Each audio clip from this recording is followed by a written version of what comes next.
Going hard, Kennels, yeah, we run this yard. Twin bosses, Mo and Mike, every day they go hard. Line stack heavy like a deck full of cars. From yellow Mayday 8s, they bred real stars.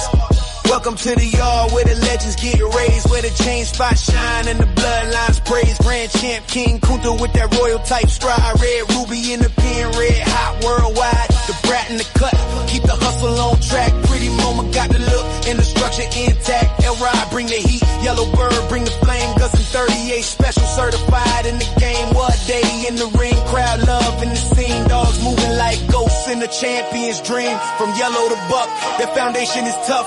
Yellow buck in the veins, yeah, the roots run rough. Mayday in the pedigree, ace in the spine. That old school fire still alive in the line.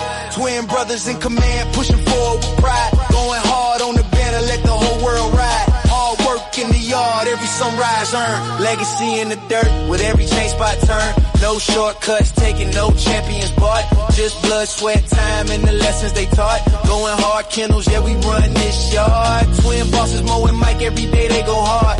Line stack heavy like a deck full of cards. Yellow Mayday ace turning pups into stars. Sheriff Pal bought us in the game, stamp legit. Find them in Tornadoes pedigree. Hall of Fame, double grand champion. James Pogay, the formula showed how to build and sustain. Blueprints in the blood, yeah, the knowledge remain. T.O. our partner, Ohio Cash showed how to win. Turn losses into lessons, now it's trophies we spin. Mama, Triple M, deep south in the mix. Arsenal, Kennel, Stone City, solid foundations, no tricks. Hardcore, BLB up in the spec is 6. Yes.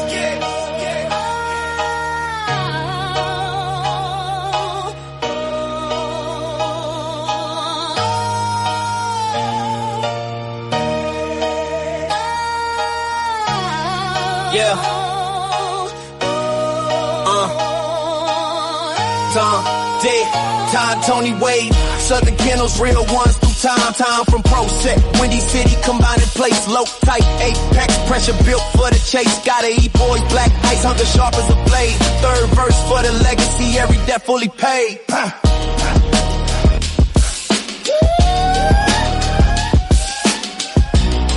Yeah, I said third verse for the legacy, every debt fully paid.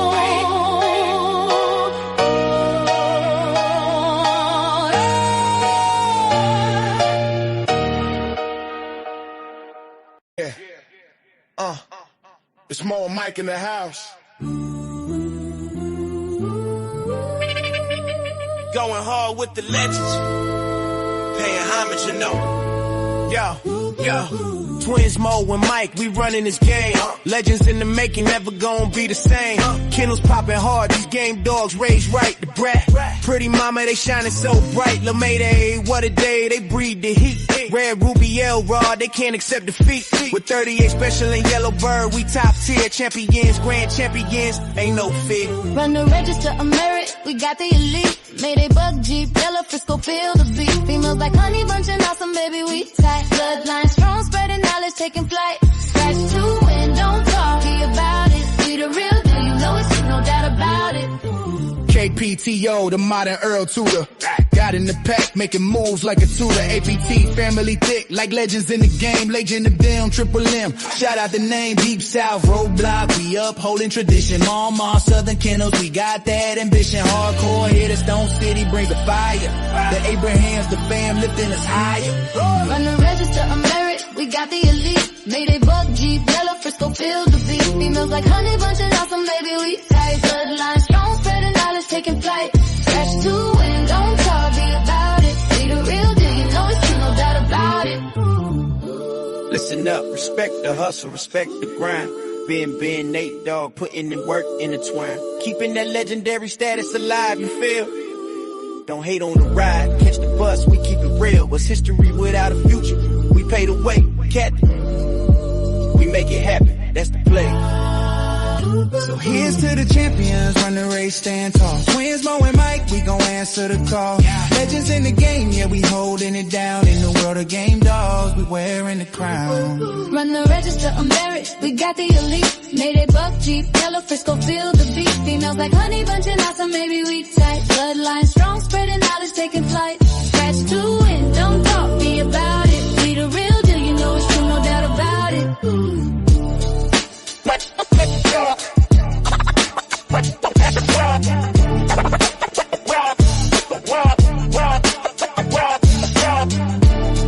Shout out to Ohio Cash, the man with the plan, Rastaman Boom, Schoolboy, aka the. There's levels to this game. Develop your game. Develop your game. Develop your game. Develop your game. Rob, rob, rob, rob. Rob, rob.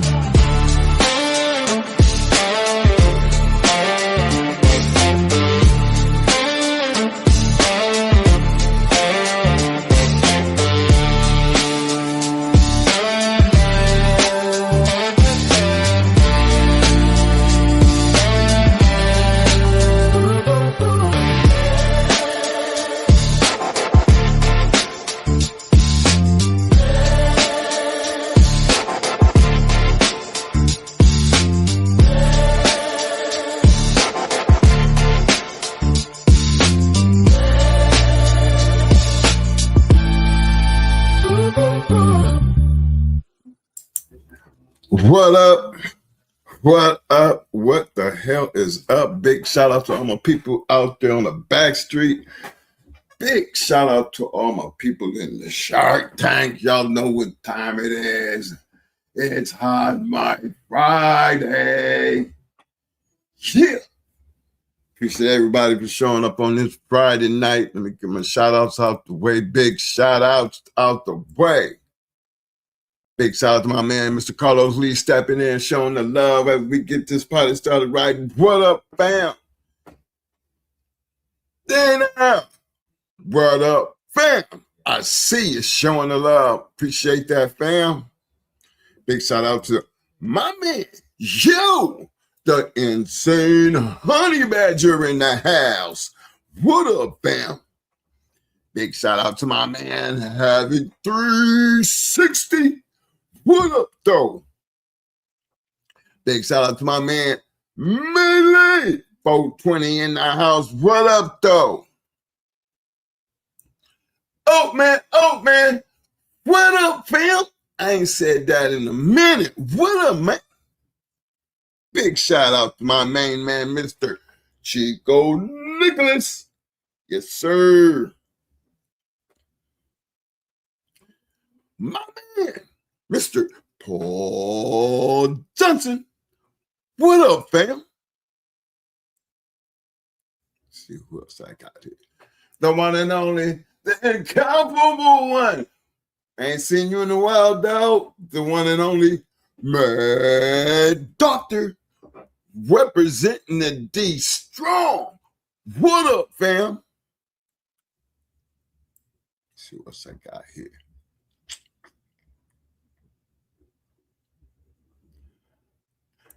Big shout out to my man, the one and only. Can't wait to get him on the show. Him and my main man, Mr. Will Turner. What up, fam? Big shout out to my main man, Mr. Vernon Starr in our house. What up, fam? Hey, man, I want to, like I said, give thanks to everybody showed up. Don't forget to hit that like button. Don't forget to hit that subscribe button if you haven't already done so. Fellas, sorry I'm late. Got a lot of things going on, but we here. Big shout out to my man, Mr. John Dembry. What up, though? Yeah. What up? The one and only Game Breaker. Where you been, though, fam? I see you.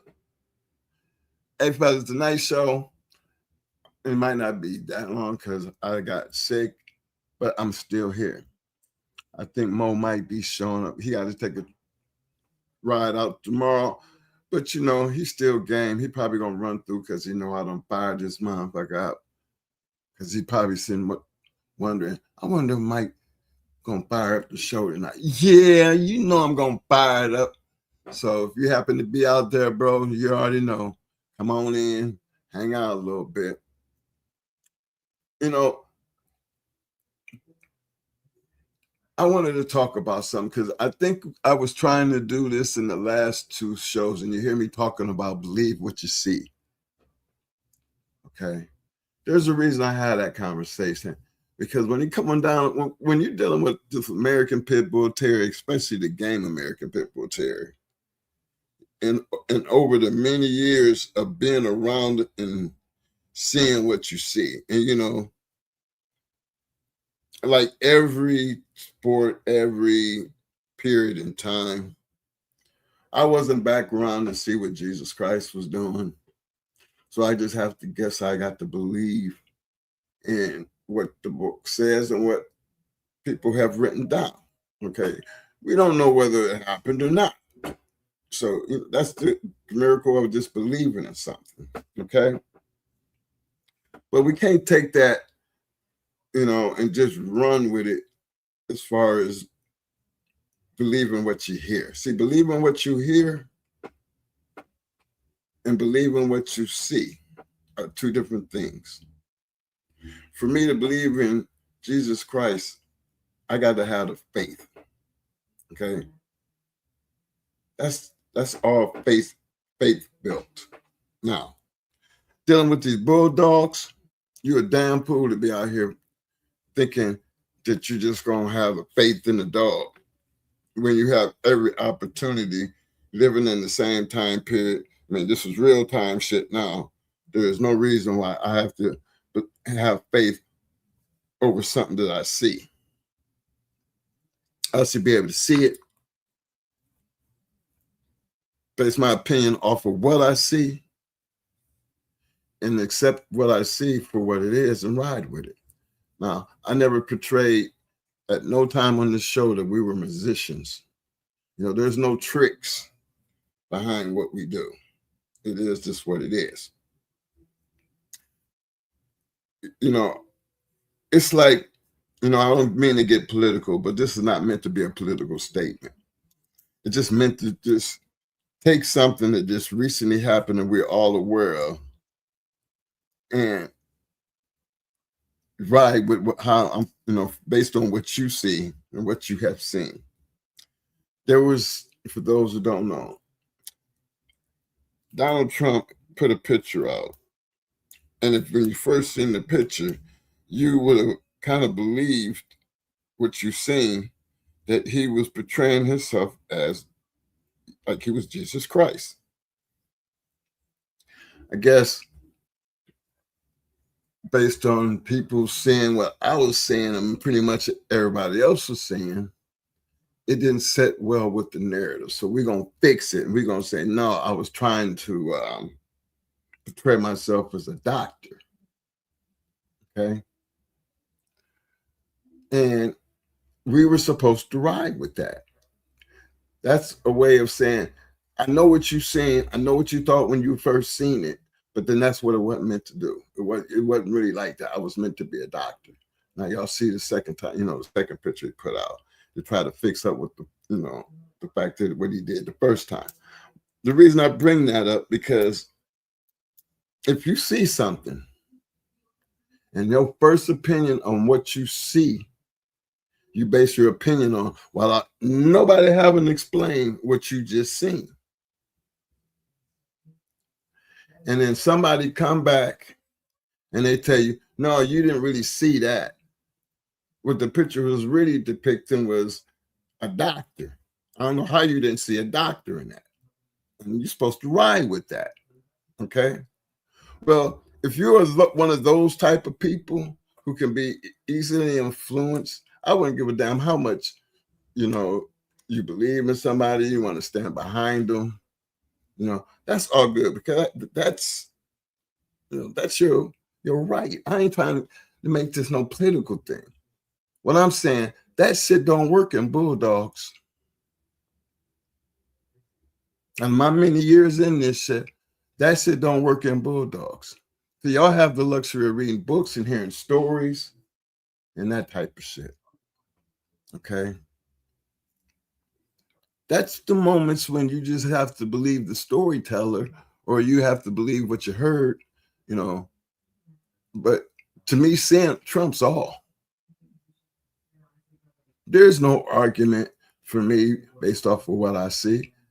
I've been to many magic shows. I've seen things that, I just couldn't believe I'm seeing what I'm seeing. But because I can't believe what I'm seeing,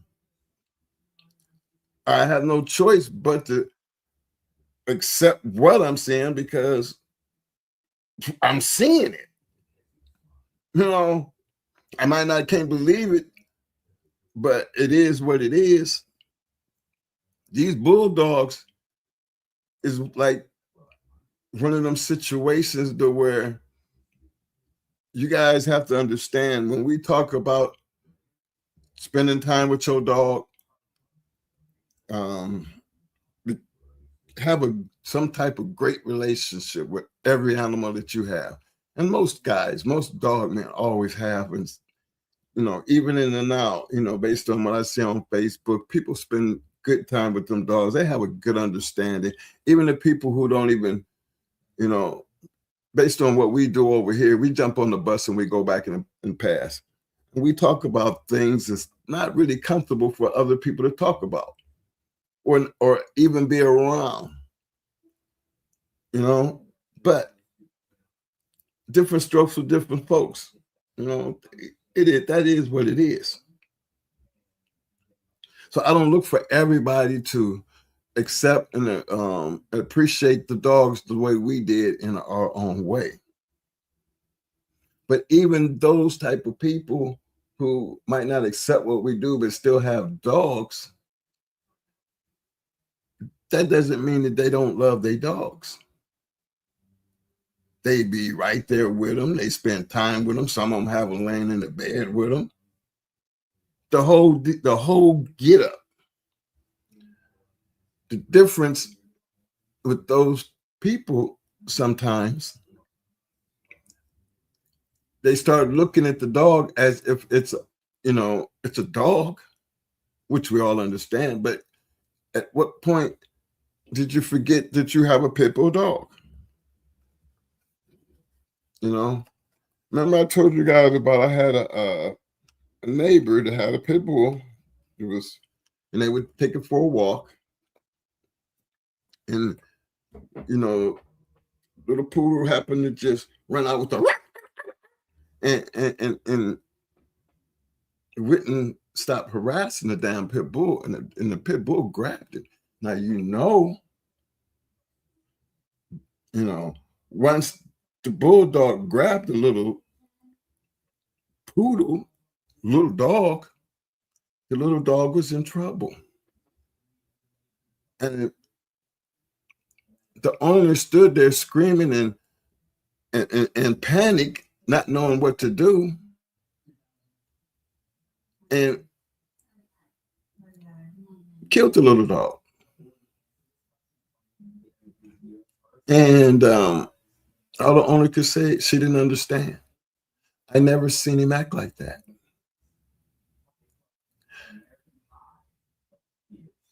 I helped him as much as I could. But my thing, the reason I'm saying this story is I've been around dogs a pretty long time. We deal with guard dogs. We deal with pit bulls. We deal with all types of dogs. And aggression, when it comes to dogs, we understand, you might have the nicest dog in the world, but you have to pay close attention to everything you see when it comes to that dog.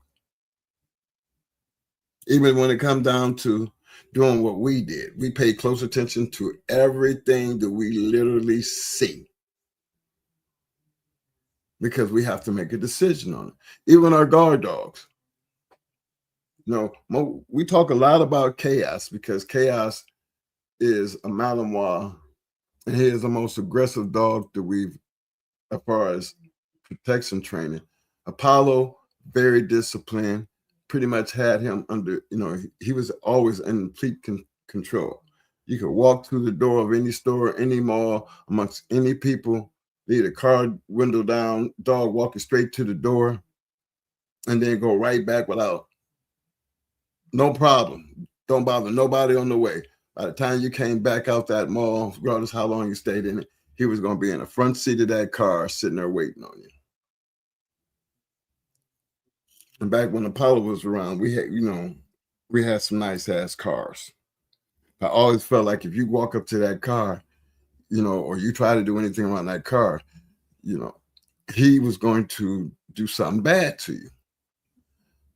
But we wouldn't take, as good as we are at training, we wouldn't give chaos that much room to even think about doing it. Because if we wanted to be able to have a dog to do that, chaos wouldn't have been that dog. He wouldn't. Because we wouldn't have never been able to trust him to do that based on what we've seen. It's not because we got old and couldn't train him to do it. You can pretty much train a dog to do whatever you want it to do if you put the time in it. And then there's just some, regardless of how much training you put on them, they're still free-thinking dogs. And at any point in any given time, they can just do what they want to do. And sometimes that can lead to trouble. And if you know that, how do you know that? I can say that. Me, unarguably, I can say that because I've seen it to the point where I know chaos can't be trusted. Love him to death. Everything's come. He is the modern day in this area here. He is like a Mayday dog. He is a modern day producer of dogs like him. But he came from a litter of dogs like him. Every dog that came out of his litter were aggressive dogs that wound up getting put down. That's why I say Malinois ain't meant for everybody. Okay? So when I hear people talk about, oh, you just don't know what you're doing, I don't even get into them kind of conversations, because everybody can say what you want to say, but you don't have a chaos. That's my thing. You don't have a chaos. So I don't need anybody to tell me, oh, you can train them doing well, and then when shit go bad, don't be like my neighbor and talk about, well, I didn't expect, I'd never seen that before. I don't know what happened. And I see a lot of that happening with the American Pit Bull Terrier, because people's misconceptions of what a good dog looks like, they just, sometimes I think they forget about what the dog really is. But when we're dealing with game dogs now, I just put that out there because I want you to kind of get an understanding of where I'm coming from when I'm saying sometimes you got to believe, truly in what you see. Because I've never been around a dog that did something really bad that I should have known that he was capable of doing it. Now, y'all know I own Hella Storm. Since I've had Hella had bitten my wife 3 times and bit me twice. Now, Hella will be turning 3 years old in August. Okay? Mike, why didn't you put her down? No, because I know where she comes from. I know where she comes from.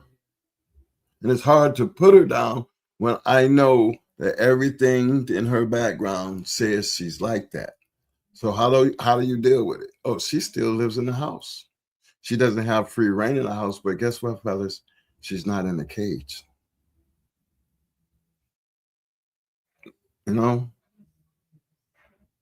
Her movement is restricted to an area, but she's not in the cage. She actually has a whole room that she could actually see everything, and anybody to walk through the door, you come through the back, and you might get bit. I mean, my house is just a dangerous place to be walking in without anybody controlling it. So when we hear about the Zebos, remember Zebo was the people biter, you know, and all that. But guess what? If y'all read the story about when I think Ozzy had him in the front seat with him and his wife, and he do the growl thing, made him uncomfortable. But you didn't see him eat up Ozzy. You know, so some people, you know, these things in the dog, but as Hella grows up, you know, and them little, you know, I call them baby steps. She was like a mouthy ass little kid. You know, you go to school and you're back talking to everybody and you forget that you're at home. And you try that some of that shit that you did in school at home and get your ass beat. You know, those are things that you know and you're going to see and you have to address. And that's the way I look at the bulldogs. I mean, yeah, we've had some bulldogs that will eat your ass up. Never tried to change him, never tried to do anything. You know, just, you put that one right there in the front of the yard. You put him, you know, when you come out on the big yard we had down here, you had to walk through a pathway to get to the rows. You had to get by that crazy motherfucker up front. He had the longest chain out of everybody, but he was further away from where the rest of the dogs were. But he had a purpose, because we know if anybody other than us came through that part of the yard, you're going to get ate up. But see, we had that part of the yard taken care of before when them dogs got stolen. But the thing was, we had 5.5 acres, and there was a fruit packing plant. You know, we got the Ringling Brothers, where all the lions and the tigers was, down at the end of the road. I mean, it was in no more than maybe less than a quarter of a mile. You walk down through our yard, and then keep that trail down to about less than a quarter mile, and boom, you could see all the lions and tigers and shit. But the packing factory was closer toward the road. See, when you cross into Morehouse back then, you had to go down a road to actually get to the house. Not a long road, but it was, you know, I would say almost less than a quarter of a mile, same way on each end. His road was just as long as the road we took coming in, that you could take that same road going another way and you would be at the Ringling Brothers shit. The neighbor, I mean, Mo's neighbor was the packing plant. You know, you had all the Mexicans over there, and they probably just heard all the dogs and felt like they had free will because they could come through the back part of the yard. But that's why we had to put cameras on that part of the yard, because you wasn't going to come up the road and walk through that fence and think you were going to walk back through the yard that way. And at the time, we didn't have 5.5 acres worth of fence to be trying to block that off, because it was just way too much. But even crazy up front, he had a purpose. Why would we put a dog like that up front like that? It had to be based on something that we seen and we knew. Even though Heather has grown up, she wears a shot collar.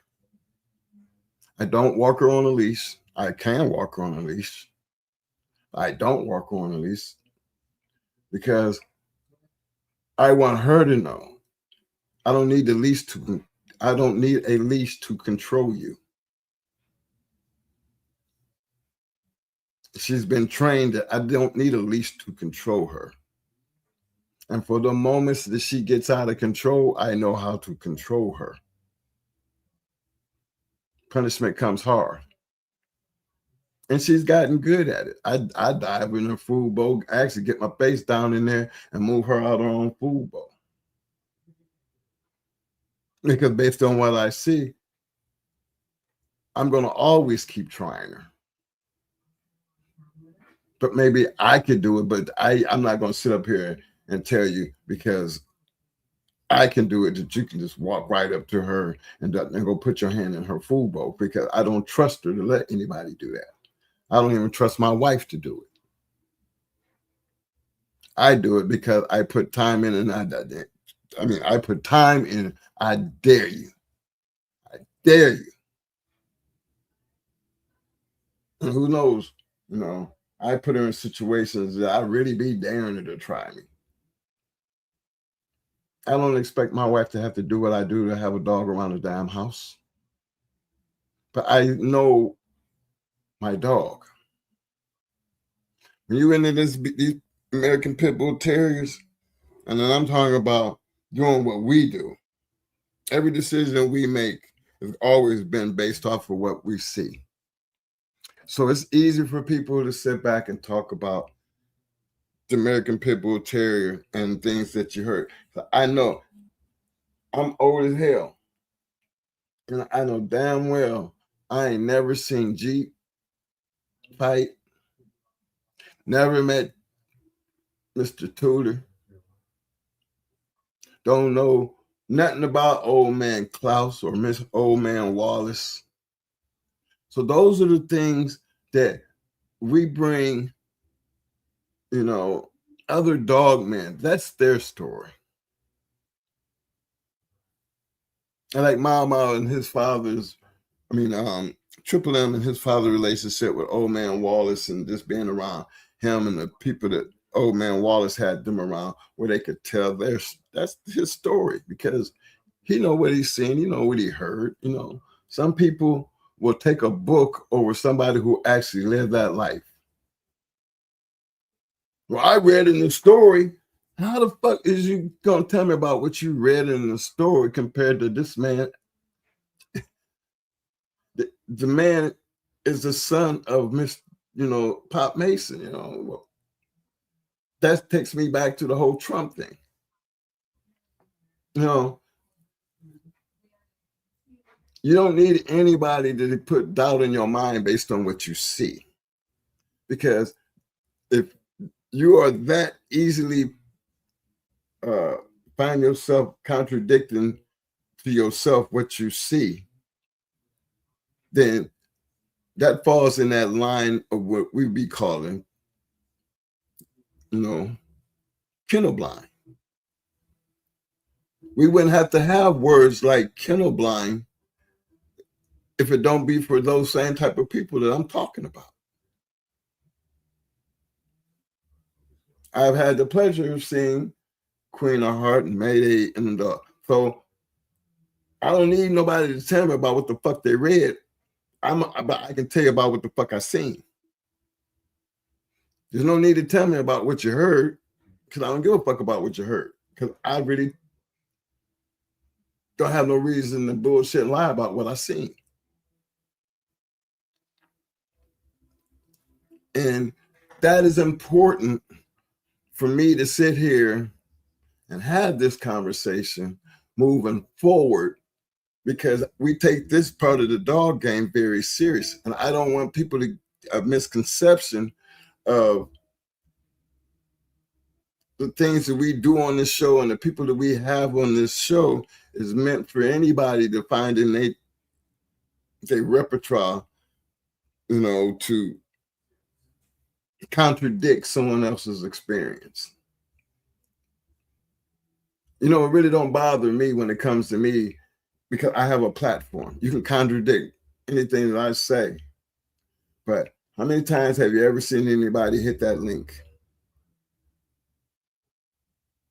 After 4 years of doing this, how many times have you ever really seen anybody hit that link and have anything necessary to say in contradiction to anything that we're saying? That's why for us, it's always important, stand behind what you say. Don't let your words, be all. A lot of people think because everything that we say got to be right. Well, look, please understand, everybody's different in this world, okay? I made it to 65 years old, and I've had the pleasure of being a fucking boss. So yes, I might have that type of attitude. But if it works for me, why would I give a fuck about what you think? Why would I even care? You know? But that's the thing. That's the thing that makes maybe us different, because we just don't be like that in business. How about if we are really like that in life? Because y'all really don't know us outside of what you see on this podcast. There's some people out there that really know us. To probably can possibly hear you say some shit like that and say, well, you don't know them then. You don't know the twins like I know the twins. And you think you would argue with them about something that they've seen or because they know me and you don't know me? That's the type of shit I be talking about.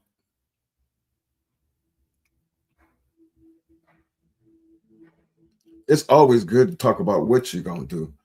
The thing is, what happens when you're put in a situation like when I say hit that link and you don't hit that link? These bulldogs will treat you the same motherfucking way if you're not careful. This gang will chew you up and spit you out. People will walk over you, steal from you, tell you lies. Let me get this part out the way. Gentlemen, don't ever think that we believe in everything that's on a motherfucking pedigree. Let me say that again. Don't ever believe what you see on a pedigree. Yeah. Now, sure enough, we always go to the pedigree. But some of y'all don't understand the importance when we be talking about, the dog make the pedigree don't make the dog. Hey, we mean that from the bottom of our hearts, because Mo and KP, hey, they're going to take what they see. They're going to look at that pedigree. When it comes down to breeding, they do all the things necessary to make the decision on how and what they're going to be when it comes down to their formula and what they use to come to the decisions that they come up with. Like I said, KP has been a producer of pretty much all our dogs outside one of the ones he gave Mo, and he put it on Mo to do. But the thing is, our dogs represent they work. They don't need a fucking pedigree. The dog's gonna take care of their own motherfucking business, and you're gonna want to know how they bred, and they just gonna tell you, well, this was on the peg. And then common sense comes in too. At some point, you got to have some common sense.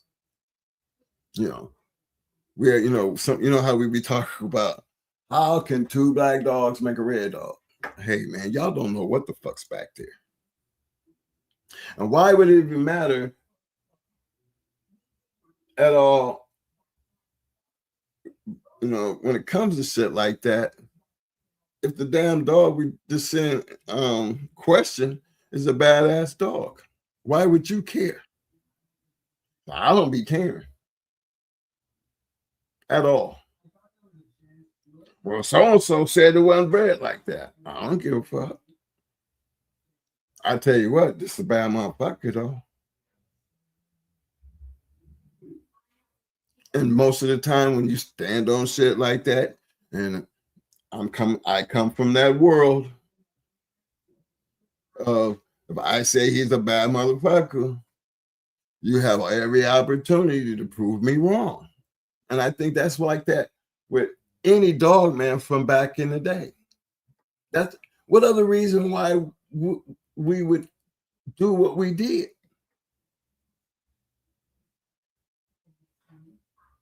Why would we do that? It's called a competitive spirit. You're supposed to believe in your shit.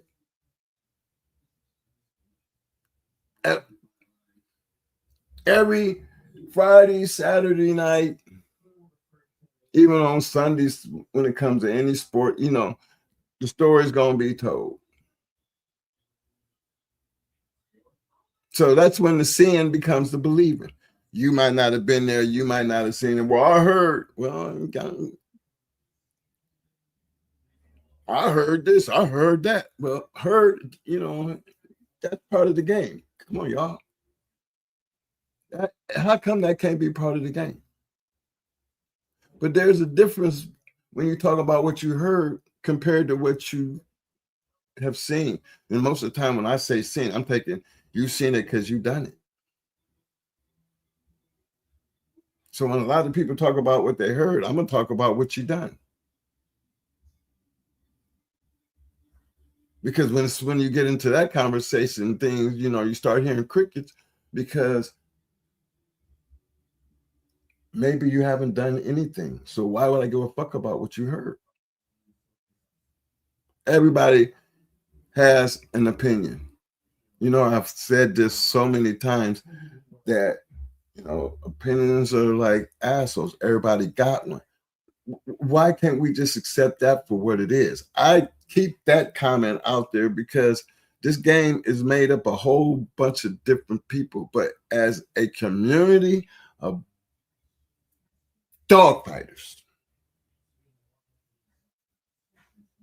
there are some of us that are dead ass serious and took what we did as a sport that we love to do. And most of the time, they don't have problems sitting up there talking about their dogs because if they had something that was worth talking about, guess what? They could talk about it. But that's hard to do when you don't or never had anything just actually stand up and talk about and have something to show for it. You can talk about everybody else's shit, but you never talk about your own shit.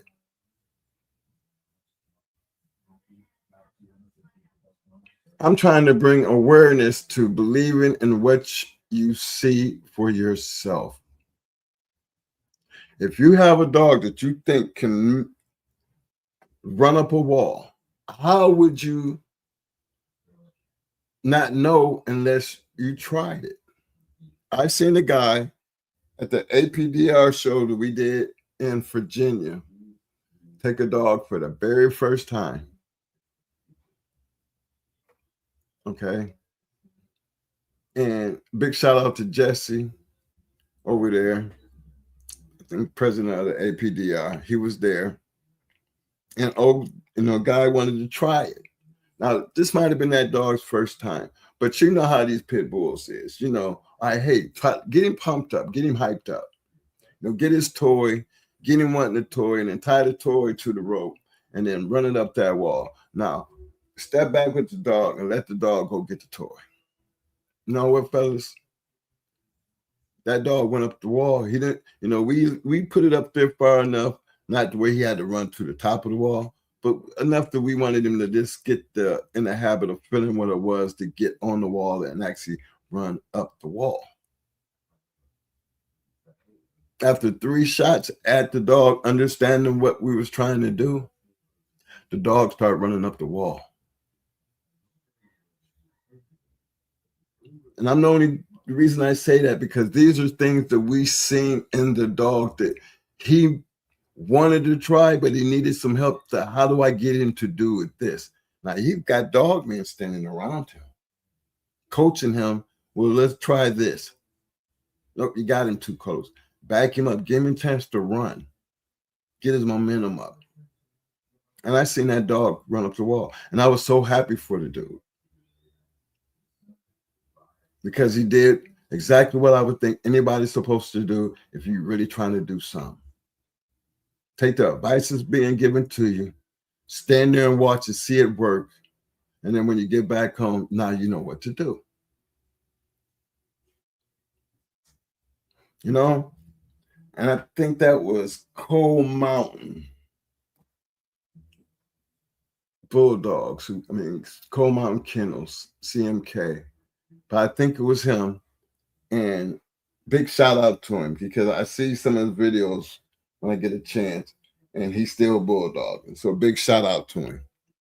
But these are the things I be talking about: taking what you see and stop, bullshitting about what you hear. Because to be successful in this game, or anything that you do when it comes to these dogs, be true to yourself, be true to your dog, and especially be true to your family, because these are very dangerous dogs. Some of these horror stories that I be hearing and seeing, I just always felt like, if you're going to eradicate these dogs, it's going to be that kind of shit that's going to make it happen. Because when dogs eat chewing up babies, and I can't even knock the owner based on the story, because it was their dog, loving dog. They never seen it coming. They said they never seen it coming. I don't believe that anybody in their natural mind would think a family dog that they've been loving all these years would do that to their baby. But it did happen. Now, as a parent, can you imagine how that shit would feel? Like, you should have the guilt that comes with that type of shit. I heard a lot of people talk about they were stupid and all that other kind of shit, that was their fault and all that. But hey, every dog is not the same. I'm not trying to knock the people. I'm trying to knock the fact that, hey, there's just some things when it comes to the American Pit Bull Terrier should always be in question. I knew Hella was going to be a goddamn handful when she was 3 months old. When she started chewing on everything in my motherfucking house. Literally. So if I take away everything to chew on, for her to chew on and stop her from chewing on shit, the bulldog in her going to make her have an attitude where she thinks she can do whatever she want to do. Hell, although I ain't seen too many of our guard dogs that we didn't have to deal with that shit with. Hell, Chaos, used to go after the kids. But we just kept throwing the kids in front of her and daring them. Just kept throwing the kids in front of him. Keep throwing the kids in front of him. Make the kids start handling. Don't be scared of him. Shit. Make that motherfucker do the same thing that we can do to the dog, you can too. Don't be afraid. Put his ass in check. Where we have to build our kids' confidence up to deal with something that's going to protect their life. And yeah, Chaos is not a pit bull. He's a Malinois. When he understands the kids that's in his house, because remember, they didn't grow up around. When I say our kids are damn it grown. I feel like my kid's supposed to walk in my motherfucking house just like it is. It's just my parents' house, and the dog don't run the motherfucking house. They're supposed to walk in and out of my door. And if anybody should be able to walk in my house if I'm not home, it should be my kids.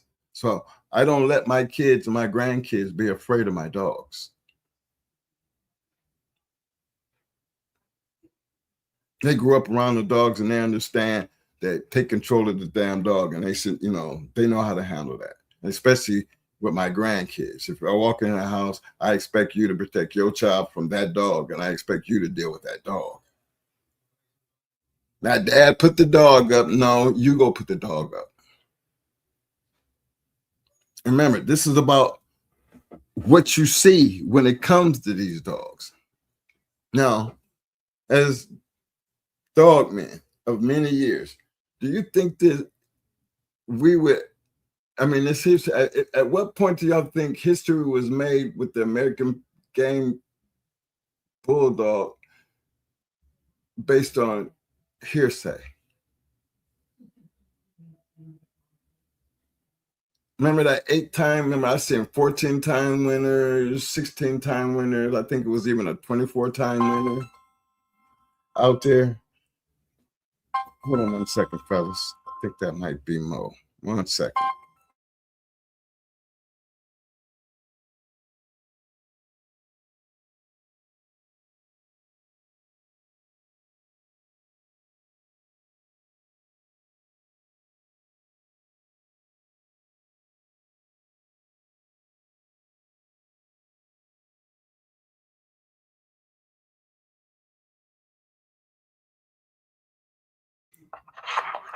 All right, fellas. Yeah, it's Mo. Let me send this link out right quick. I mean, you think that these guys was actually really not knowing what they was doing when they was taking at 19 wins? You know, dog got 19 wins and you still take him out. That's believing what you see. You know what I'm saying? Putting it out there and letting it do what it do. And if it take 20 wins to get that done, until they just don't want to do it no more, then so be it. But that was a good thing about when you have your own shit and you're looking at it and say, yeah, he might have one more in him. He might have another one in him. Oh my gosh, that's not gonna work. Fellas, hold on. I'm trying to get more of this link right quick. But I always felt like, and I'm not Mo and Triple M. Them dudes, they a different type of breed when it comes to these dogs. Because they tell you that.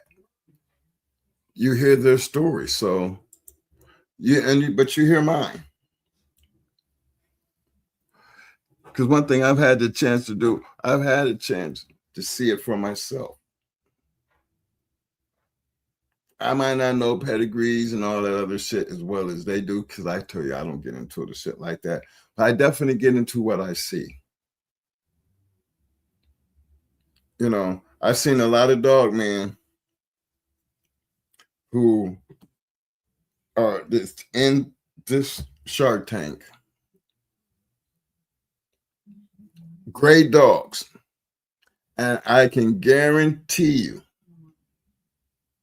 when the time comes and they want to tell their story,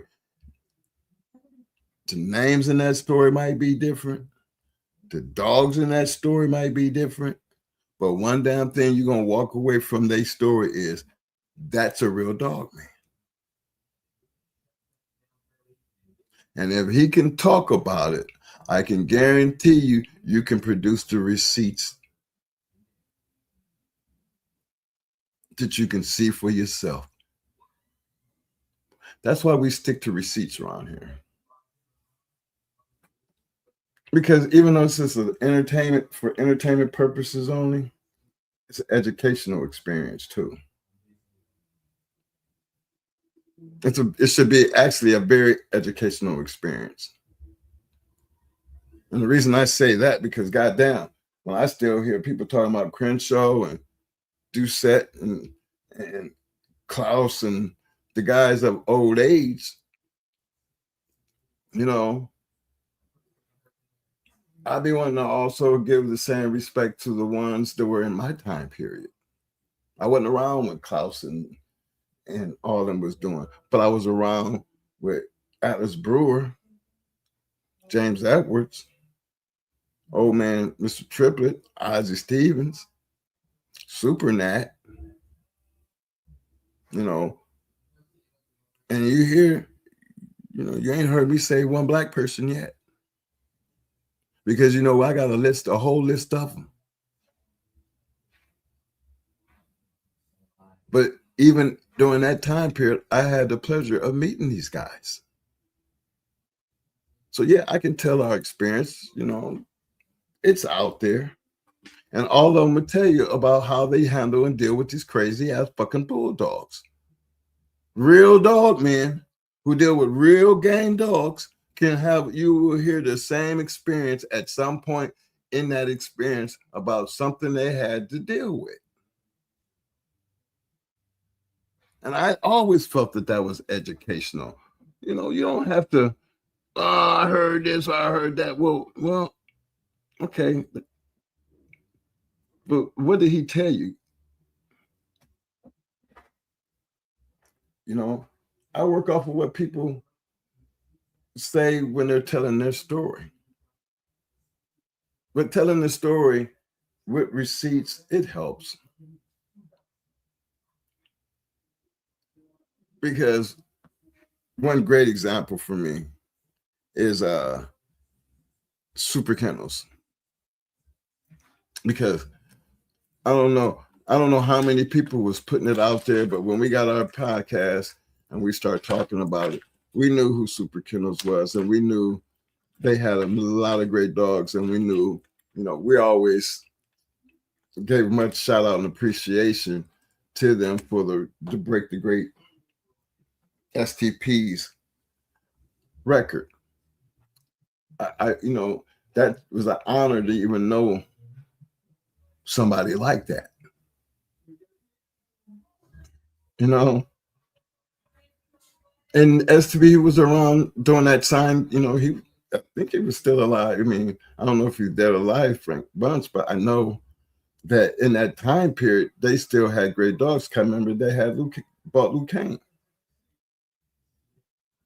So when we talk about that time period for us, there was still a lot of great dog men in that time period. And for me, that time period expanded from 1982 into 2008. That's over 20 years. And guarantee you, for everyone that shares a story with all these channels and interviews that you see, they all have great stories, and their stories are based off of their experience, and it's going to always be surrounded about what they see for themselves. I've seen it. Most great dog men, they're going to tell you their story based on what they seen. If they was at the fight, yeah, I'm going to tell you what I seen. If I seen it, I'm entitled to my opinion. If they seen it, they are entitled to their opinion. The fact is, they're going to tell you what they seen.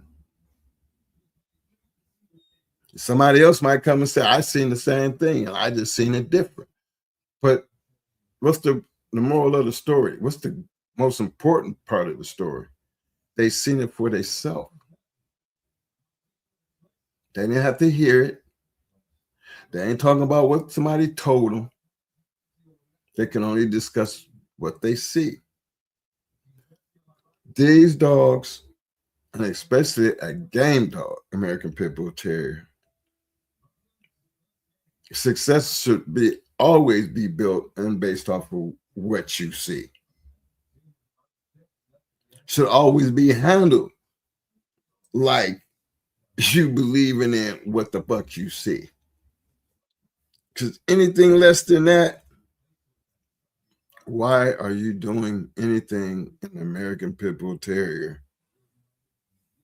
You know, anything with an American Pit Bull Terrier, a game one, if you don't pay close attention to what you see. You know why dogs, you have kennel accidents? Because you never went and checked the chain. You were always looking at the chain and looking at the dog on the chain. And the last time you checked, last time I seen him, they was all on the chain. Come home one day, terrible kennel accident, and you see the chain broken. You know what kind of conversation you have to admit the fact that, yeah, that dog was on the chain, but I never ever looked at the chain. I never checked the chain. This is how petty this game can be. How serious it is to take time and take a look and address the things that you see. Damn what you hear. Pay close attention to what you see. for yourself and address those issues. Because that is so important to us, especially when we out here talking about the game American Pit Bull Terrier of the past. And I'm sitting here looking at stories in the now of people being killed by their dogs. See, two different worlds to me. And I feel sorry for the world of the now because of these things happen. Not saying it didn't happen back then, but it wasn't publicized like it is now.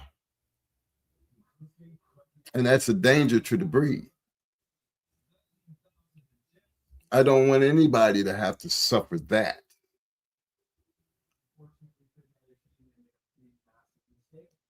Because it's sad. It's sad to hear it. And I know damn well it would be sad to see the outcome. So when our people come in and we have this show and we run these pedigrees up and you guys send them in, we're only going to, we talk about them because it's important. When you guys share your information, we put it out there for everybody to see. I see the fingers going to moving and typing some great stories and great things that happen off in that Shark Tank. I know some of the great dog men that I know that's out there in that Shark Tank.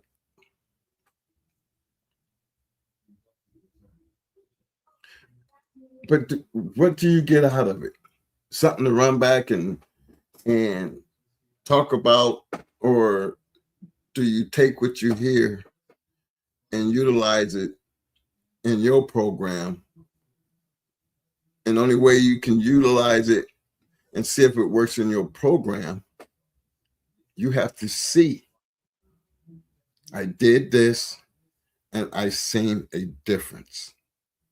Not I did this and I heard a difference. No, you did that and you seen a difference. A lot of us get away from that. When these men tell you about breedings that seem like the last one we heard, with the half staff shit, or the part staff. Remember how long we've been arguing about dogs got staff in them and all that other shit?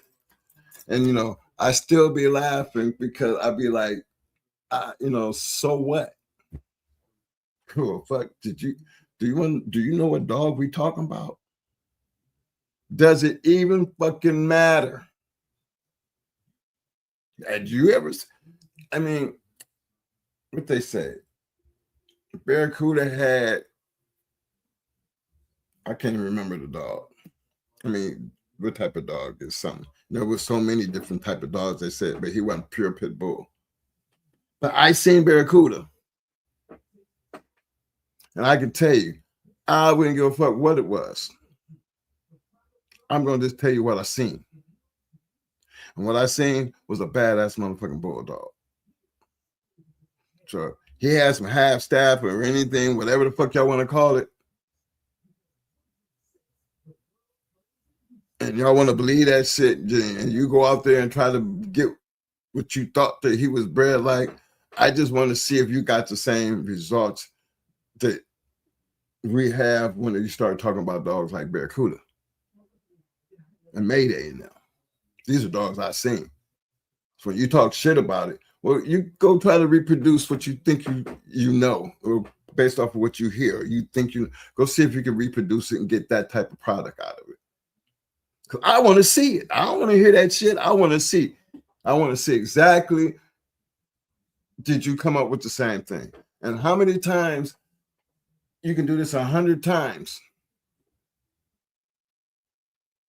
Out of that 100 times, do you think that you're going to ever pop up with a Barracuda or a Mayday? Or some of the other great dogs that we've heard that Mama was talking about? Triple M was talking about. Because for me, I'm still one of them dog men that don't really get into the paper game and don't give a fuck about how motherfucker bread. I'm not motherfucker to say I seen a bad motherfucker, and that's all I can tell you. I get Mo on here and let Mo tell you how the motherfucker was bred. I can't tell you how the motherfucker was bred because I don't know. Don't really care, but I can tell you this much. I'm talking about a bad motherfucker. Seen it for myself. So hold on one second, fella. I got to take care of this right quick. I know I did this the right way. I still don't see Mo, but he ain't cussing me out, telling me, send me the motherfucking link. Because, hey, Mo, check your Gmail. AMS, dude. Because I know I'm sending it. I just didn't see you pop up yet, but it's out there, cool. Let me get back over here because I seen some people in the Shark Tank that just came in. I want to make sure I get everybody. Oh, yeah, there's some couple people up in here. Let me get my big shot. But yeah, fellas, because, and the reason I be having that conversation, because I don't want you guys to get distracted from, we talk about the past and the history. But, hey, what we see is a whole lot different than what you see when it comes to dealing with your yard. If you guys had the yard that we had and spent the time that we spent in this game, you could tell your own story. You know what I mean? As long as you could tell your own story, it wouldn't matter about what anybody else think because nobody knows better than you because this is your shit. You seen it. You could talk about every motherfucking dog on that yard, even the ones that work and even the ones that didn't work. Yeah, I had shit off of that shit right there.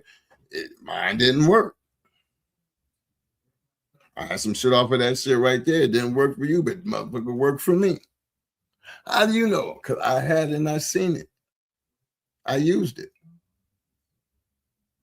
Well, what's the name? Give a fuck about what's the name did. I'm telling you, I'm telling you, I had the shit.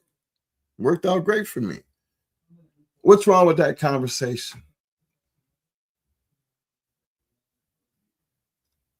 And because if you're in this dog game to that degree, we all should understand not everything worked. What worked for some didn't work for others. But don't get caught up in this game where it's always about what you heard. Give a fuck about what you hear. You want to hear something? Let me tell you about what I heard. I heard a lot of people talking shit. But I'm going to tell you about what I seen. What I seen was when I put that link down there, you didn't hit it. Okay? Don't be them type of people. Because that to me shows the cur in you. And I know what a cur look like. I'm a dog fighter. Why would not twin not know what a fucking cur look like? No. Cur can mean many things, but it still all depends on the eye of the beholder. What do you call a cur? Your cur might be different than my cur. I thought cur is a cur. Shit. Give a fuck. What he did, how he did it. If the motherfucker didn't do what he was supposed to do, and we kind of get an idea of what he was supposed to do, and when that time came, it didn't happen. Much as it might hurt, you got to call it for what we see. Got to call it for what we see. And that is hard to swallow when it's your shit. But it seems like it's easier to be a cur than to try to be a real dog man or dog woman. It's easier to be a cur because a real dog man will hit that link. A real dog man will climb over that fucking wall. A real dog man will tell you to go get your shit. Because that's a competitive part of the game. Y'all see it. Y'all don't need me to tell you about it. But if you in this room, there's a lot of things over the last 4 years that you have seen for yourself. Seen it. The question is, Which one are you trying to be? Why do we do this? We do this because we want people, first of all, to enjoy the conversation. We bulldogging. But in that same conversation, we try to educate you. Because we're nobody compared to the people that we talk about. We're nobody to Super Kennels. We're nobody to Mama. We're nobody to Triple M. Nobody to Stone City. Nobody to Southern Kennels. When we tell you, y'all, we really are at the bottom of the totem pole. But even being down there, we were still nothing to be fucking with.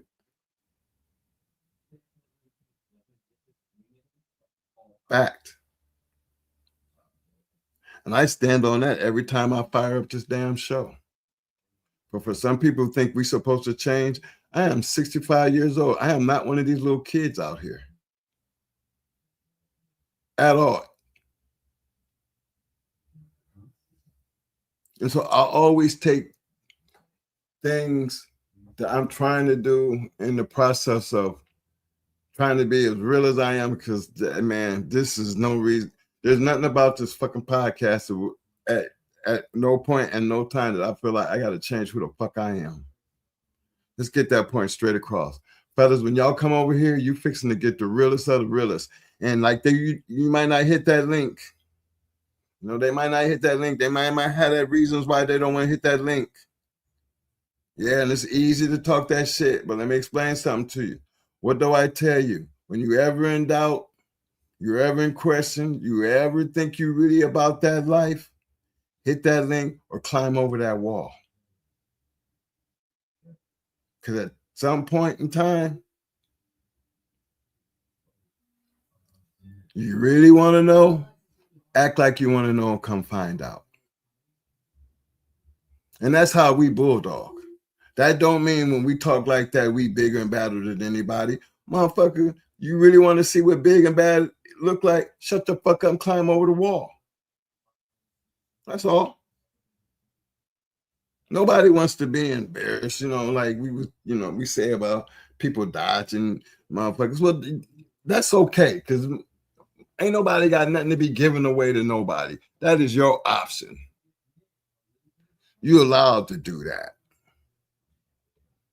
You don't have to jump out there and get in there and try to save face and do the beeline. Remember, that's how beeline got caught the fuck up.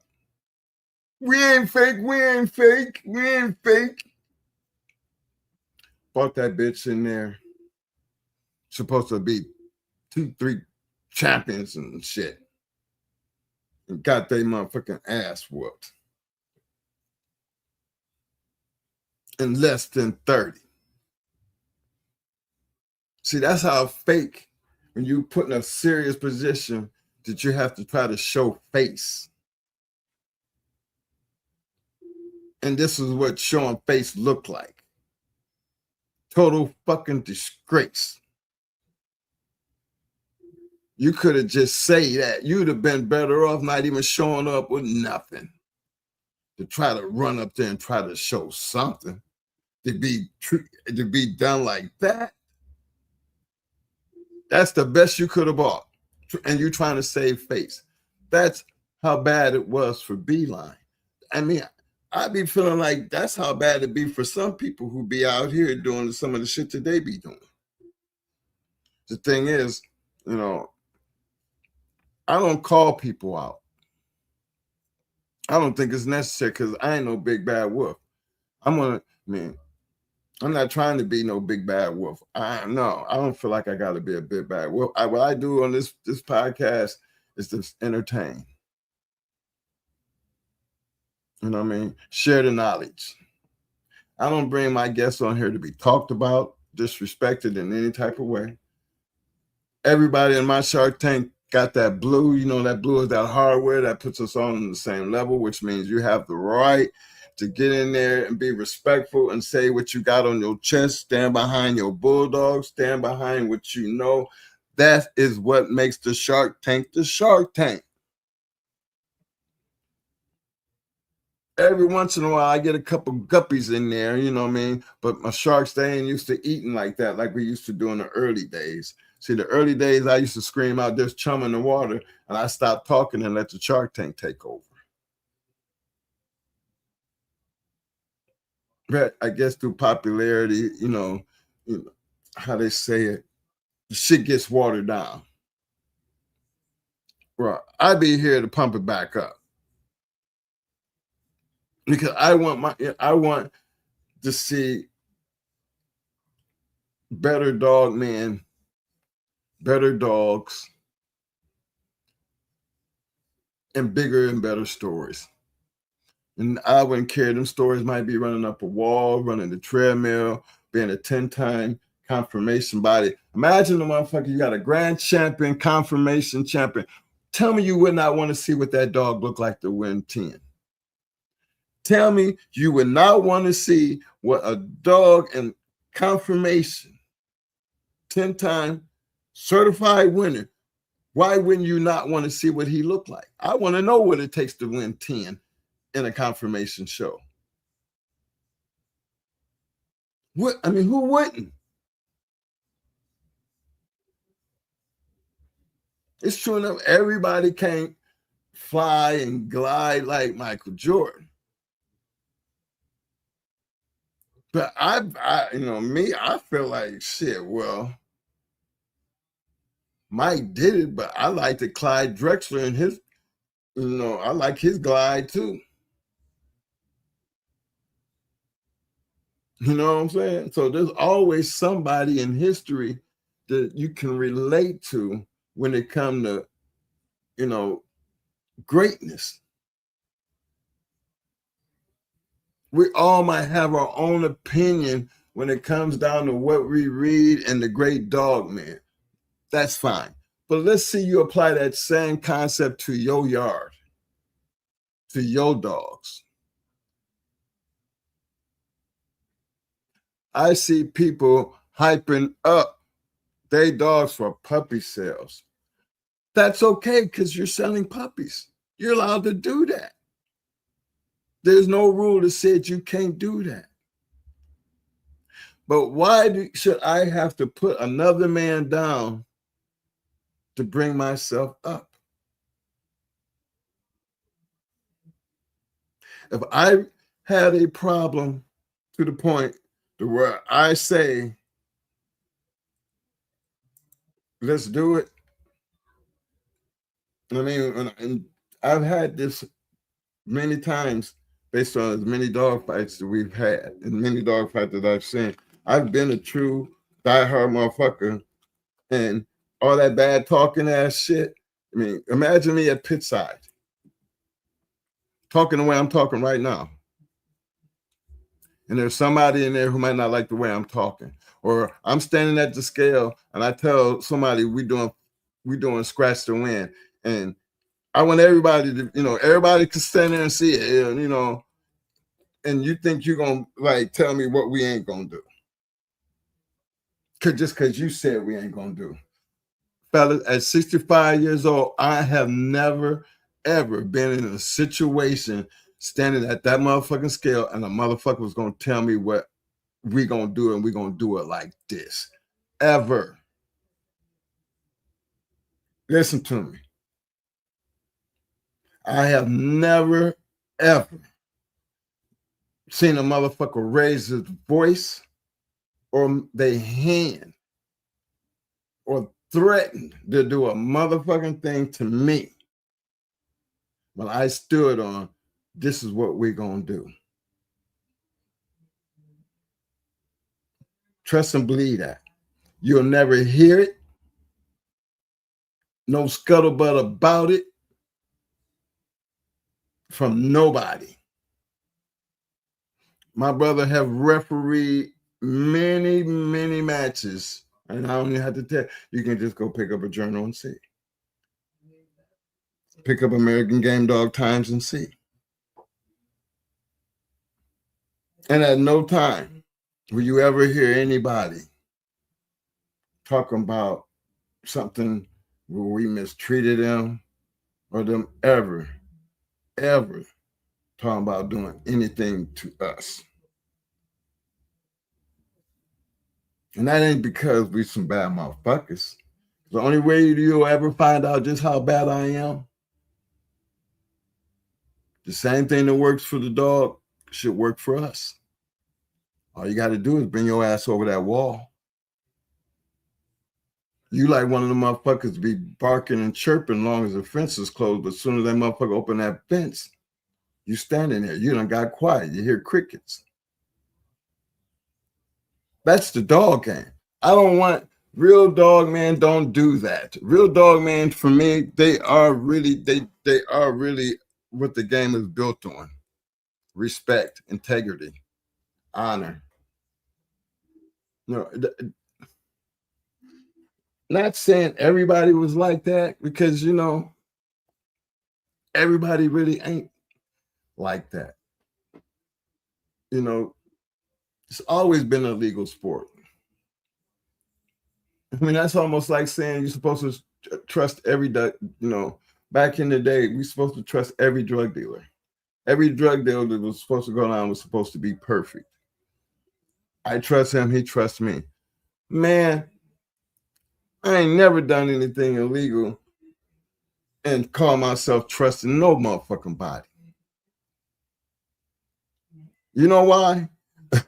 Because business is business. If you ain't never done business, then you probably wouldn't understand how deep that saying goes. You don't understand the responsibility of what goes behind that statement right there. I've never felt like I had to be king of the mountain. I run my own business. So tell me, in my own business, what person out there can make me do anything that I don't want to do?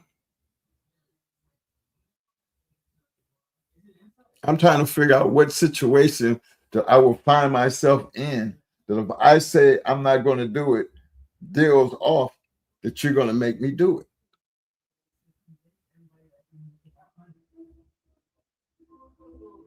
You know, back in the day, you know, there was people that I knew who got in bed with some real bad people. You know, thought they had it going on, but they never got a chance to enjoy the fruits of their labor because they got into something that they couldn't get out of.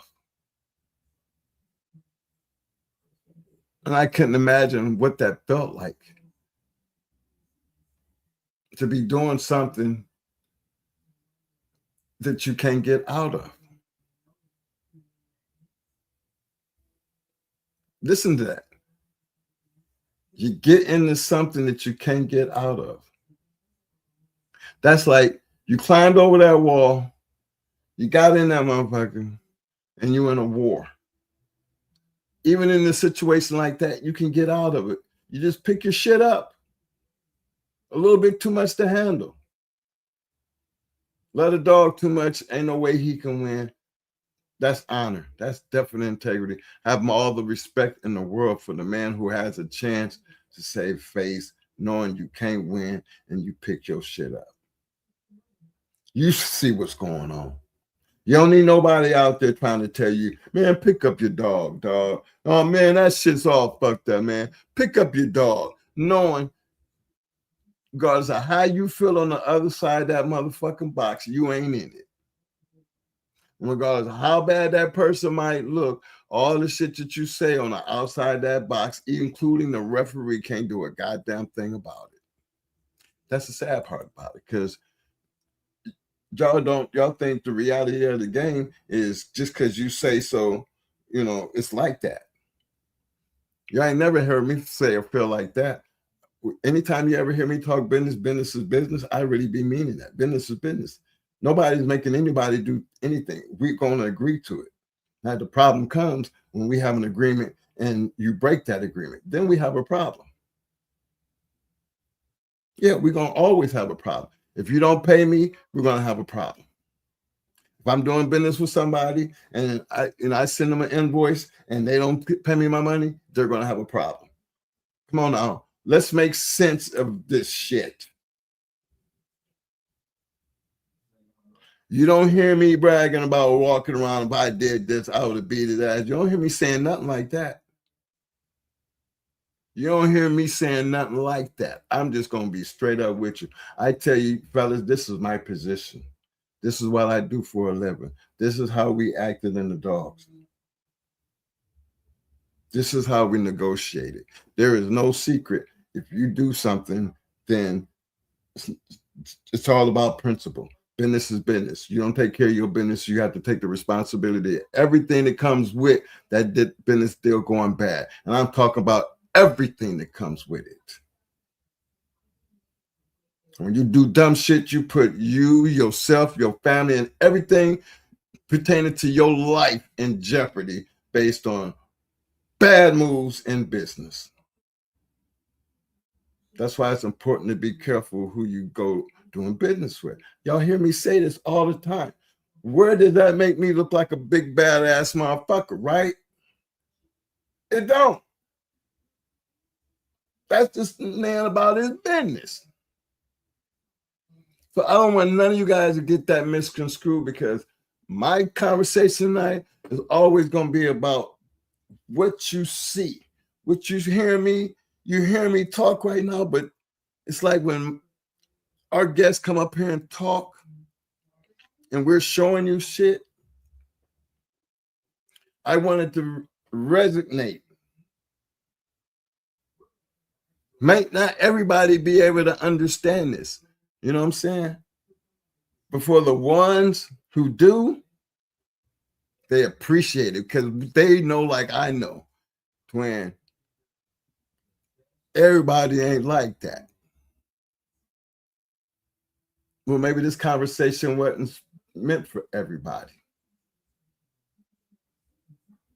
Maybe everybody out there might not know what it is to climb over that wall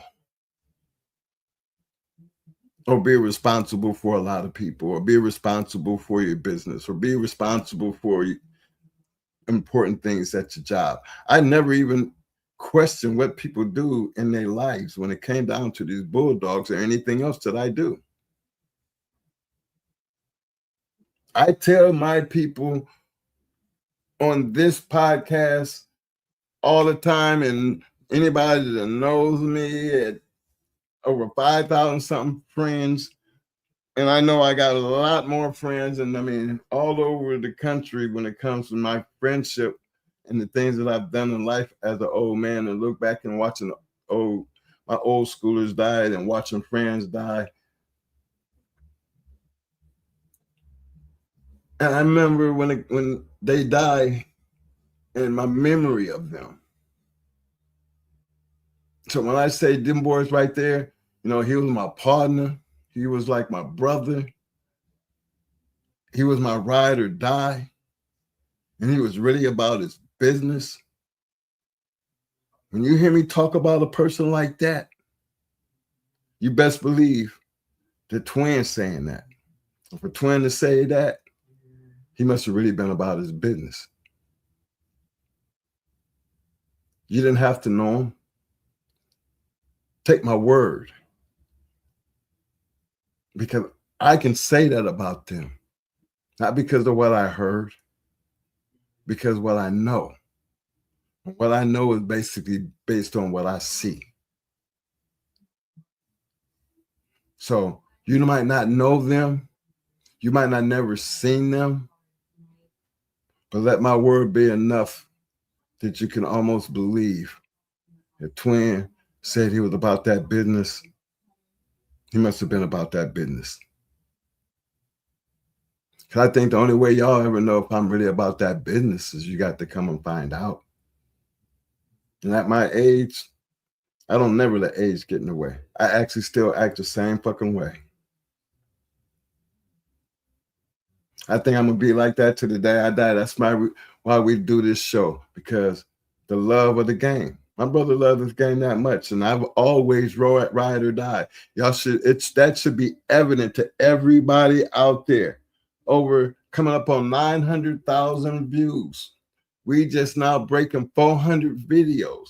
We don't have 5, 6, 7,000 videos out here. It ain't never been about the numbers. Never. It's always going to be about the respect of the game, the love and respect of the game and the people who made it what it was in our time. I ain't got to sit back and tell you about what I heard. We're going to sit back and talk about what we see. They're going to talk about what they see. That's their story. So how does that make you better? How does that make the people and our viewers better? How? What leads up to that? I'm going to tell you what leads up to that. Because the game was there long before us, and it's going to be there long after us. This is a matter of how you play the game. What's your story going to look like? Is it even about a story? To some of you, it might not be.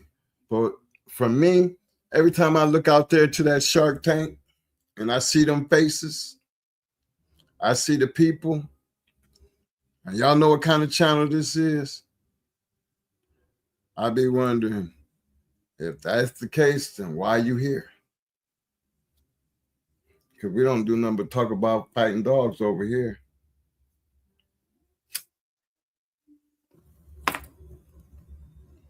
Right? Fighting dogs. Dogs of the past.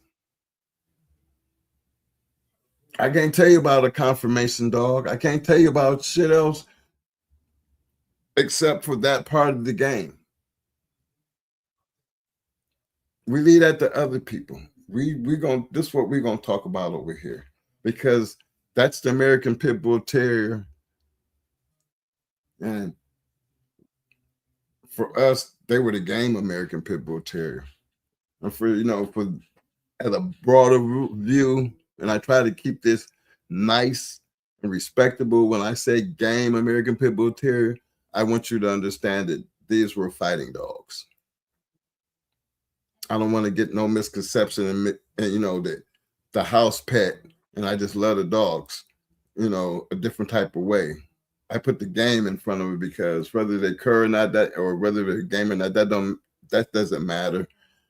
When I talk about game American Pit Bull Terriers, I am literally talking about fighting dogs.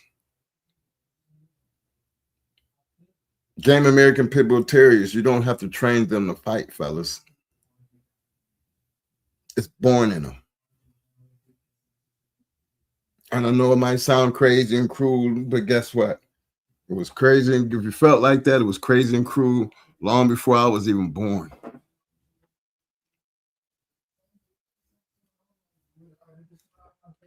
People thought the UFC, the backyard underground fights was cruel and inhumane. But for some odd reason, it still made it to prime time. And we supposed to be smarter than the dogs. I've heard my brother say that plenty of times. And I laugh at it because it's one of the truest statements that could be said. That's why I repeat it as much as I do. Because this game ain't meant for everybody. A lot of y'all might come here to understand and be in that position to get an idea of what dog men really think. Some of these stories might be exciting to you, but at least you're hearing it from people who done it. You can't do nothing but respect that. And I have no choice but to respect the ones who come out here to listen. Because I'm hoping you're listening to learn and enjoy the entertainment and get as much education that might help you become a better dog man in whatever you do. The only way you'll ever find out if anything that we say to you gonna work is you got to put it to work and see it for yourself. You see what I'm saying? Just because we say it, if you don't apply it, then how the fuck are you gonna be able to see it work? How? I wasn't looking here to be here all night. I know Mo got to hit the road, and I don't want him to be up all night. But I want to get out here before. Hey, Mo, if you out there, I'm going to turn the rest of this a little bit to you before I jump out of here because I don't want you to be out here too late. But I want to give my shout outs right quick to my man, Game Breaker. What up, though? I'm good, man. I'm straight. I'm trying to go on tonight. Okay. Oh, so you listening? When you don't say nothing, then you just let me go then. Yeah, you want to have it. I ain't. Okay. I'm good. I can run it for you. Hey, keep putting, hey, man, tell me about the pictures. I was sitting here watching them as you was doing it. I must keep running down this list, but tell me right quick. Man, where you get all them pictures at? You went through the folder? You hear me? These are my pictures. Okay. I got all these pictures over here.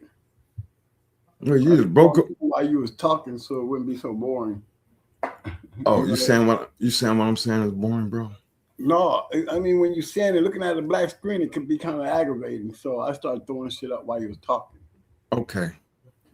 So we didn't discuss this many. Actually, I was trying not to even go on tonight because I was sick. And I know Mo got to get on the road and I can't go with him. So I didn't want to make it along, but I wasn't going to disappoint my audience. We're going to show up. And if we're going to talk about something, I'm going to talk about, the bulldog and respecting the people in this game, because I think that's important for not just us to keep doing what we're doing, but for you guys, because if you're not going to learn nothing from it, if you're not going to be entertained by it, then why the fuck do it? Big shout out to my man. I see him out there.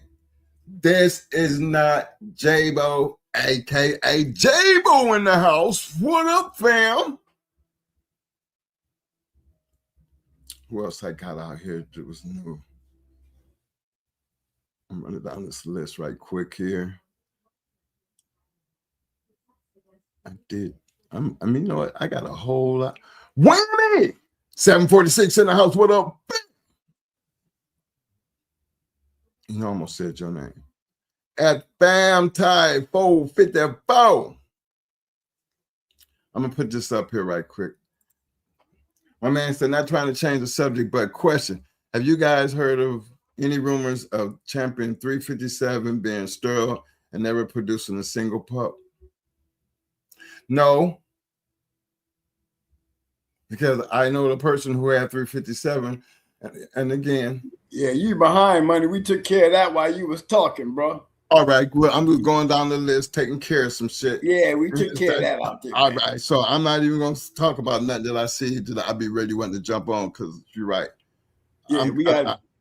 Okay, he was asking the question. He said he figured that wasn't true, but yeah. I just told him the best way to start it. Let's find out where the lie come from. Right. Who's telling that story? Because we can fix that because we have the man who actually had the dog. You know what I mean? So I said right here in the room. Maybe right here in the room. So yeah. But then, good question. No disrespect. Just hope you like the answer, fam. Because now you have something that you can go back and argue about. Because they can bring that argument right over here, and I will produce that link, and they can hit that link and just make sure they have a good point. Don't just be saying because don't stand on that shit. I be on that shit. Don't cur out. It's okay to stand on your shit. Quarter boy Kennels. What up, though? I'm just trying to get internet. The hard way Kennels. Welcome, Pat fam. He said, Cold Mountain Kennels got some nice ass hounds. Yes, they do. Met the guy, man. He's serious about his dogs.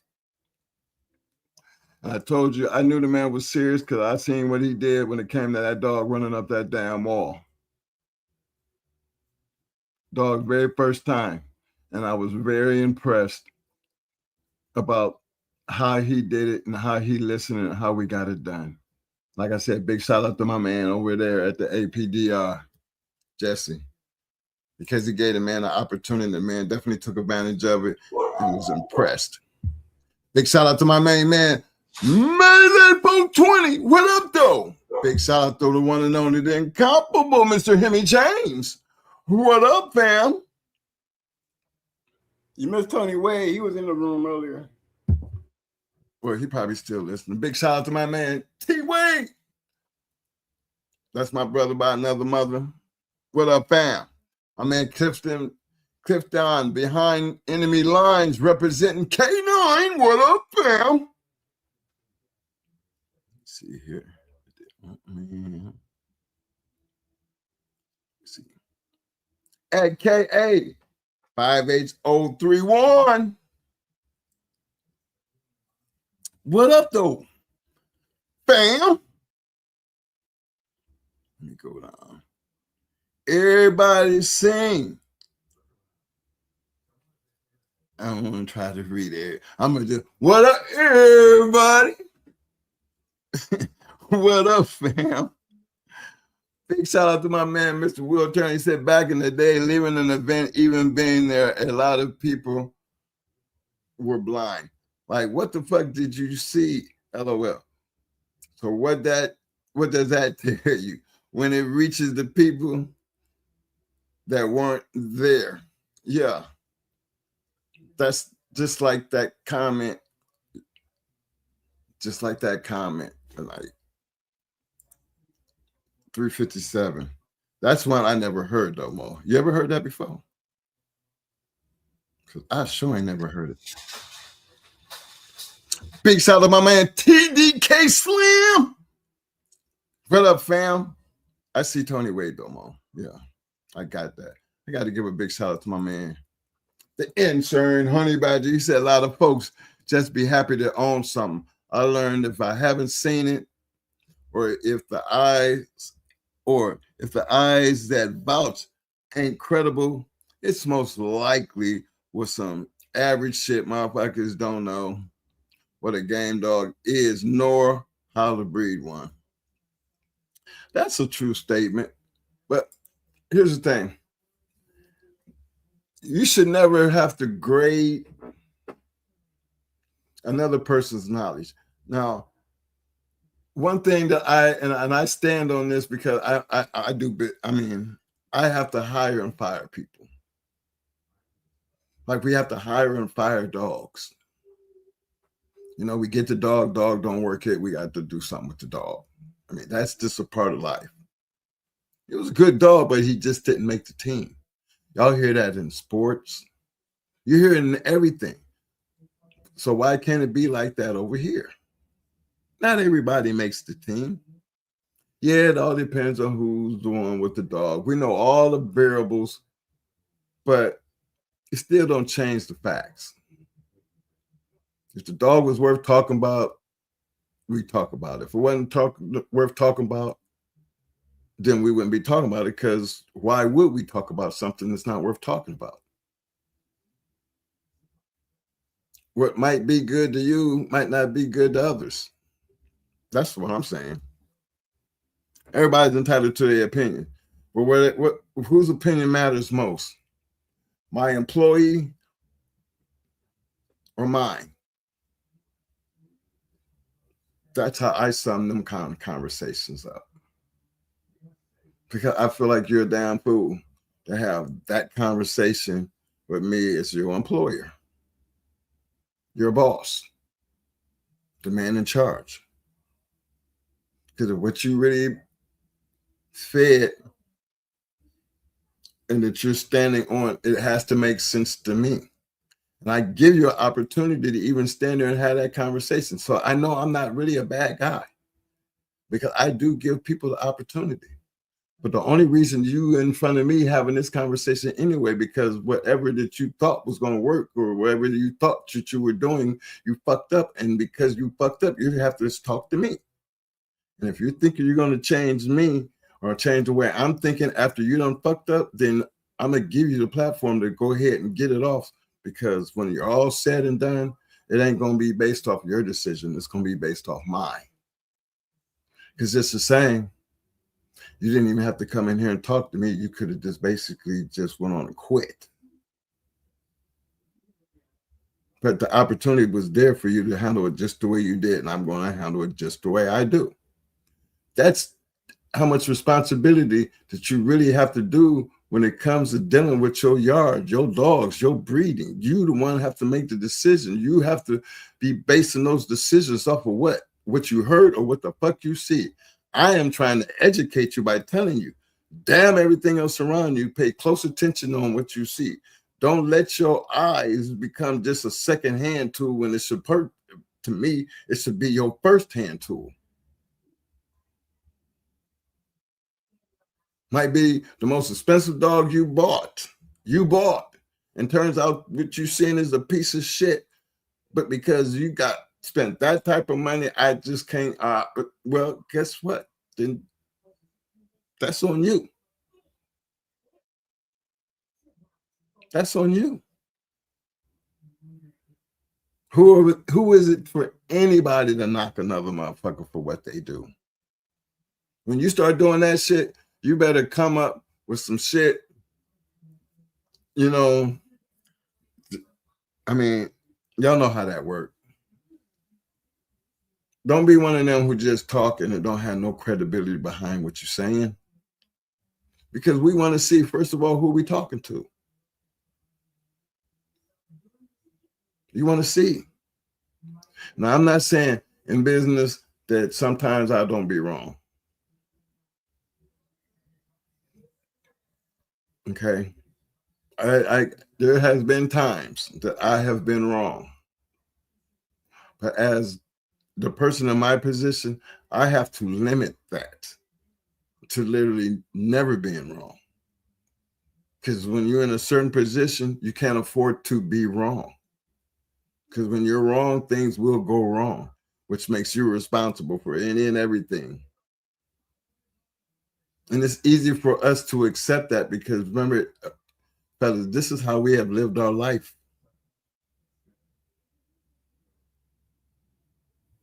God has blessed us to see 65 years of this life. And if I tell you this is the way I have lived my life, who are you to tell me anything different? Especially, I put it out there, fellas. To be honest, me and my brother really are an open book. If you Google us, you might come up with a whole lot of shit, but you can best believe there's nothing that we have to run from or hide from or feel like just embarrassing us. Because it is what it is. You can ask us, well, what happened and what happened? And I don't have no problem telling people. Because it was never said we were perfect. I don't think anybody's perfect. I think every businessman has made a mistake. That's what makes us better. We learn from our mistakes. Why would I tell you guys anything any different? I'm not a kid. I'm an old grown ass man. You know what I'm saying? So when I listen to people talk, I literally analyze what they're saying and base my opinion on what you say and how you say it. You're never going to hear me talking about I'm going to beat up somebody. I tell you I'm going to beat your ass if you put your hands on me. I'm going to tell you I'm going to beat your ass if you come to my house talking shit. I'm going to put my family in danger. I would think any man would say that. Bring your ass on. That's some kind of fuck around and find out type of situations. And to me, sometimes you don't really have to say that. Sometimes some things are just let it go, just let it go, because they just talking. But then there's some people you can't talk to like that, because they don't. If they feel like if they don't do something, then they're gonna be responsible for something, and when it do happen, so they choose to just, I'm gonna take care of that problem. I ain't got to worry about it no more. And what's the thing? What happened? That was the worst thing that other person could have ever said, because some people, they don't play that shit.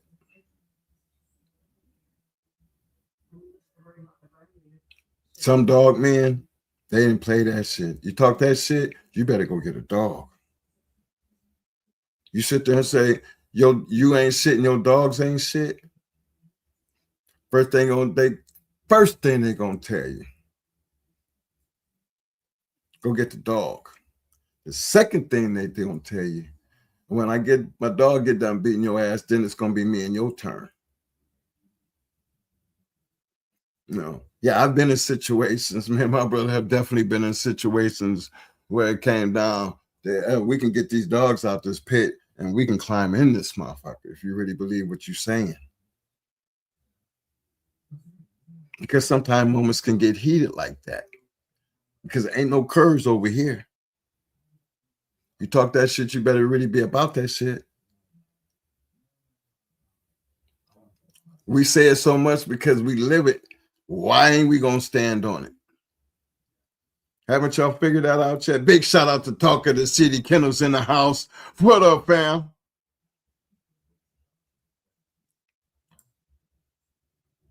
Who else I got down? I don't want to. Julius Woods. What up, though? I see you, fam.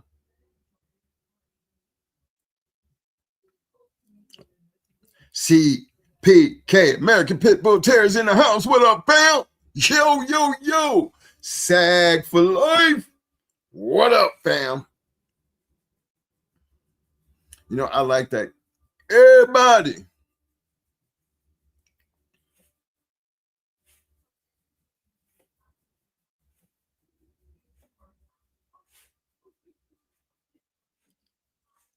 Let me see what else I got down here.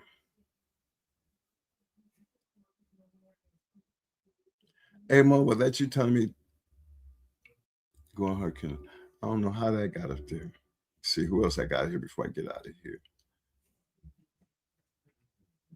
Cut it out! What up, though, fam? Cut it out said, confirmation, box, and hogs. That's J-Bo Blood. Performs no matter where you drop them. Salute. Yes, sir.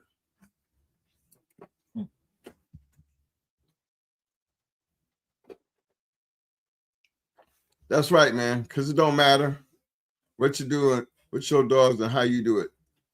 I said it many times. Regardless of what you do, how you do it, try to be the best at what you're doing. Anything less than that, why are you doing it? Don't hate on me because we felt like that. We ride or die like that. Mr. O for Mayor. What up, though? I see you, fam. Tall stranger. I see you, man. He said, you guys, some of the best information videos out there, fam. I really appreciate that coming from you, fam. I ain't trying to be the best, but what I am going to sit here and say, I'm going to try to be the realest. Because if you can't be real, then why do it? I don't need nobody to blow my horn. I don't need nobody to tell me where I stand at in my life. You don't even know me well enough for me to argue that point. That's why it was always easier for us to say, go get a dog.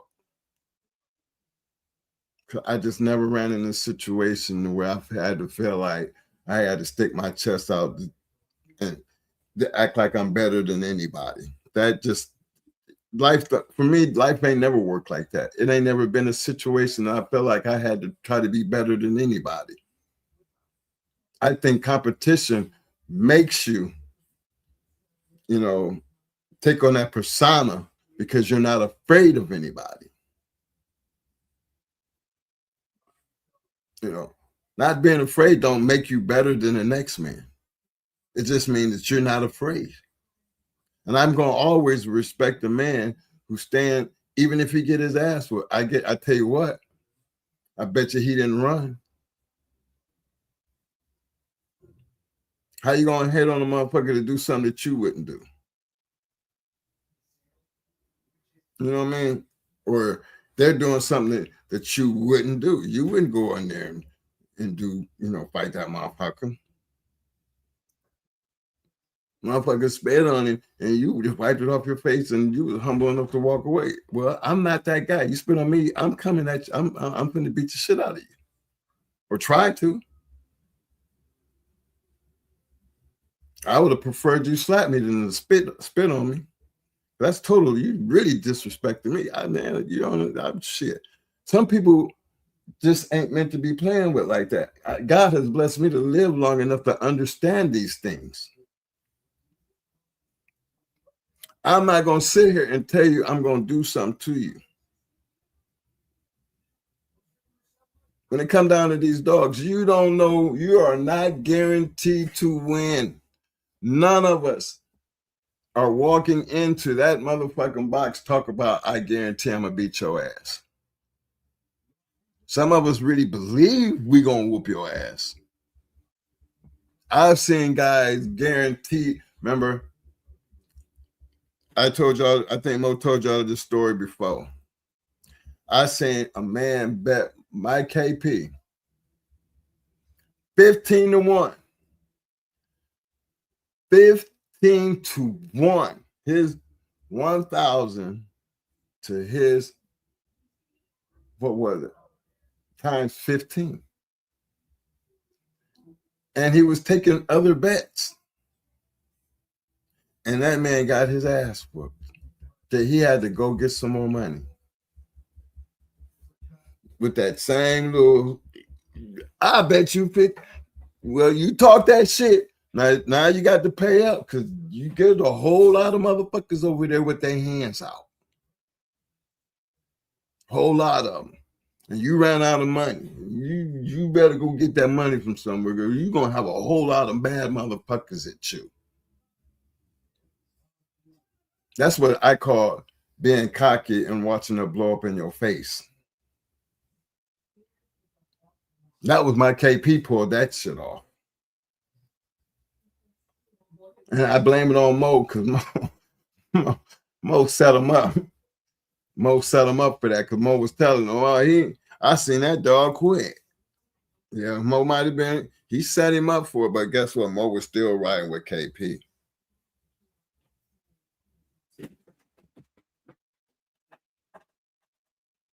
He just went with it because Mo said it. Because Mo wasn't lying. The dog had quit before. He did. The dog really did. So it wasn't like Mo was lying. But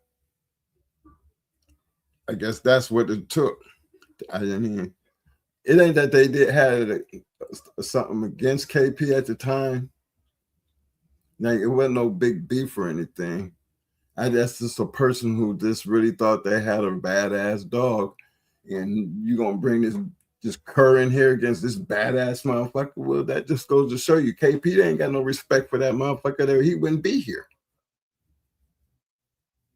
Are you so confident, damn it, you're going to give him odds and give him odds. And so when you get your head cracked, in which he got his head cracked, the first person he had to pay was KP.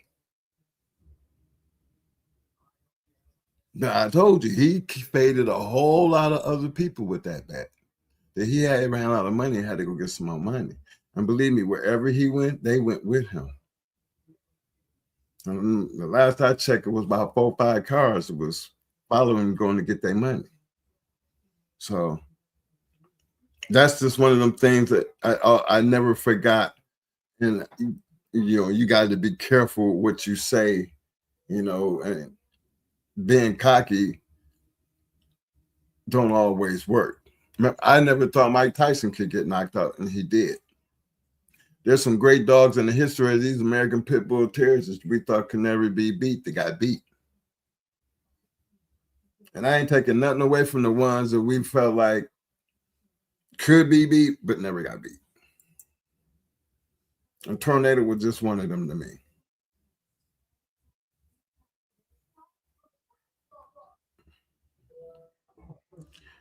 Amo, did you answer? He said, "We're Brad. They were little mates." Little Mayday is Brat's little mate brother. I mean, that's her little mate brother. Remember, they grew up together. And we know, you already know the story. Why did we do Brat before we did Little Mayday? Well, we knew Little Mayday was going to be a bad motherfucker anyway. But at the time, we was concentrating on doing the Brat, and Mo liked it Pretty Mama, and he wanted to do Pretty Mama and Brat together. And he gave Norman Little Mayday as making sure he's going to get his dog back. That's just business still going wrong. And you know how, and I've never backed off of this. I've never had any problem with anybody other than storming fucking Norman. That's it. Don't have nothing to do with nobody after that. Nobody.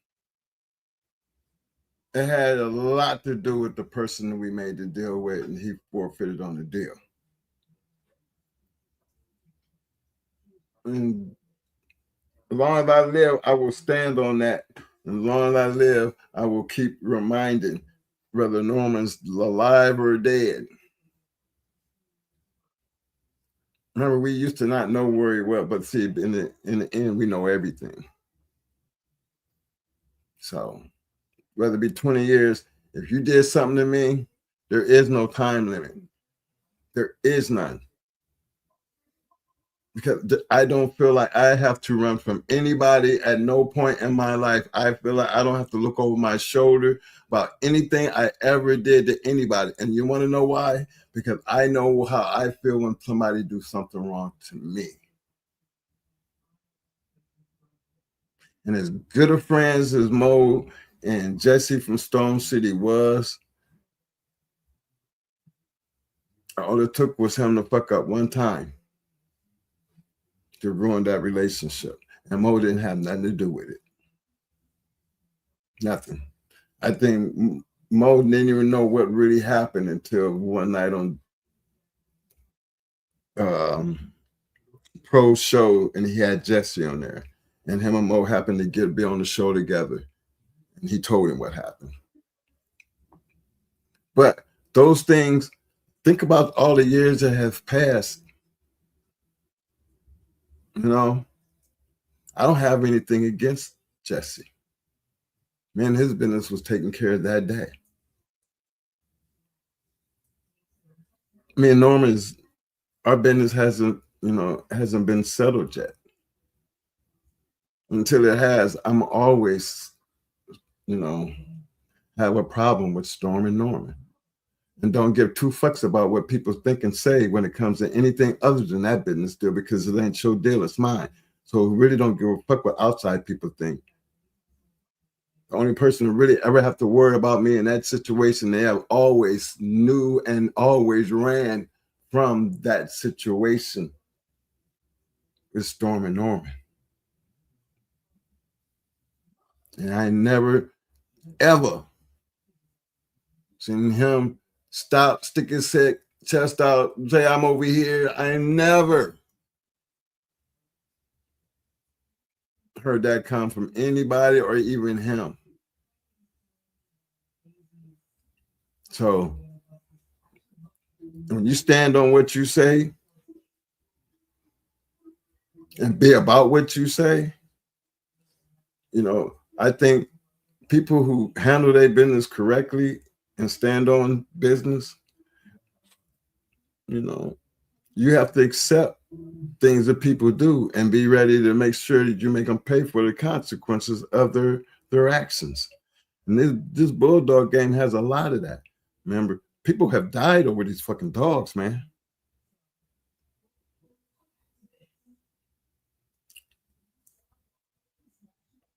You got to be able to see. I mean, fuck what somebody tell you.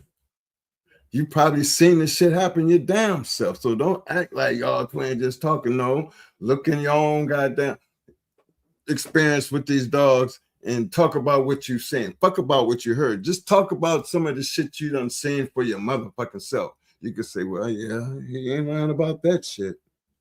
I had a partner. I had some people I looked out for, and they didn't do what they were supposed to do. Some people will be willing to let that shit ride, but then there's some people who ain't. That's all. That don't make nobody no big bad motherfucker. I'm put it like this. Seeing is always supposed to be believing. If I see my bitch out here fucking up, don't nobody have to tell me she fucking up. You know, you might tell me, oh, your bitch out there fucking up.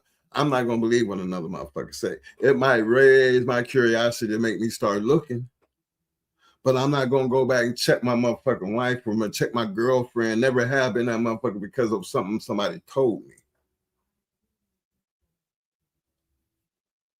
Now, I got to see this shit. That's how the American Pit Bull American Pit Bull Terrier game really went. I got to see. Only way I'm gonna see is we got to do this. And you know what, fellas? Sometimes it really does take some, some heart to do that type of shit. I mean, you really got to be willing to put in the work and climb over that wall and stand on your work.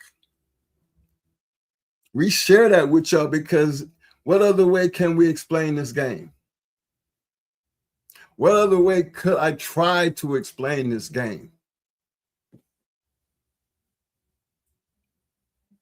Now, some people, their way of doing this internet thing, that's their way. Some people tell stories. There's a whole lot of Stephen A's and Richard Stratton. Remember, Richard Stratton wasn't a dog fighter. He was an author. Richard Stratton wrote books about a lot of different dogs.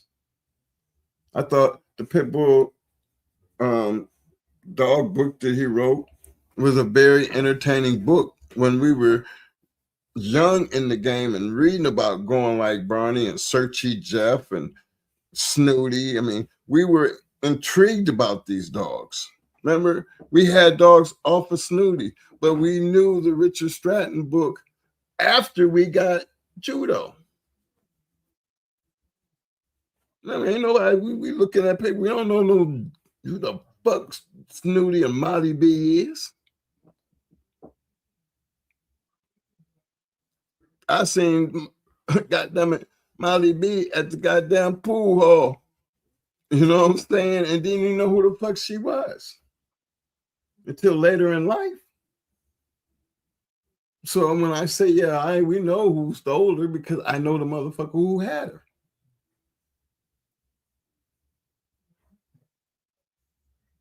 Now, how he got her, who he bought her from, I couldn't begin to tell you. But these are the things that you just look back on, and all of us, and to all my dog men out there, I know what I'm talking about, because we are not immune from the dumb shit that comes with this game. And most of the most irritating shit that you have to deal with is shit that you see.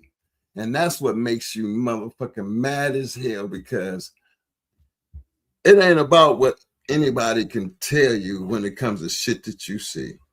They don't, I mean, the scale is that what somebody tell you? Nah. You put what somebody tell you on the scale of justice with what I see. What I see gonna always trump. Motherfucker, you heard that saying, nigga, I'm gonna beat your ass, and the motherfucker tell you, make me a believer.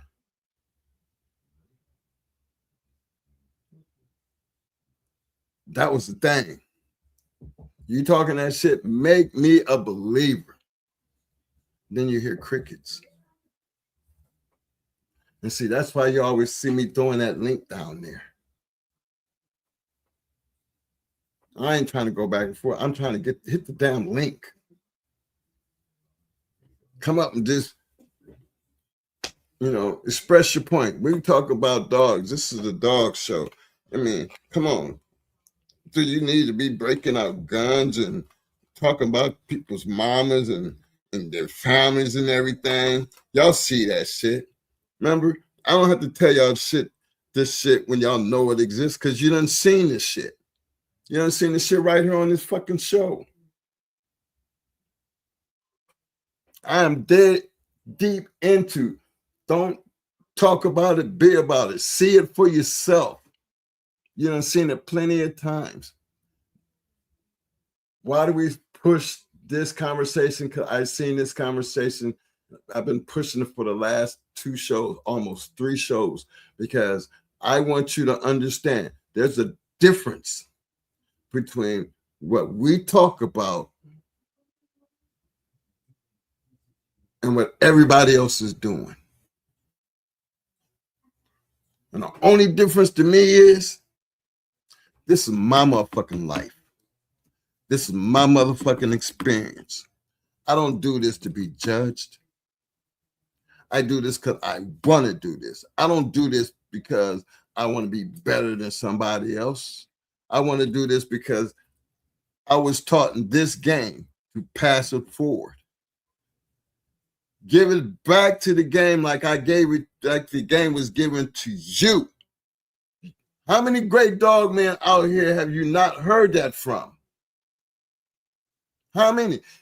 If everybody kept everything pertaining to this game and didn't say shit, where would this game be? Where would the relationships and the great breedings come from? That's the reality and the experience of the game.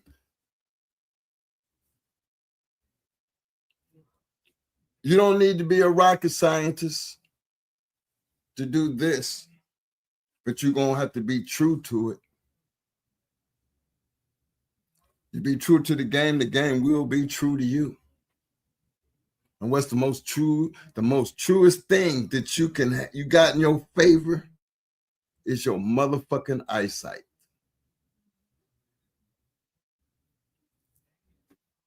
You got to see it to motherfucking believe it. And I'm never going to get off of that. And I don't give a fuck.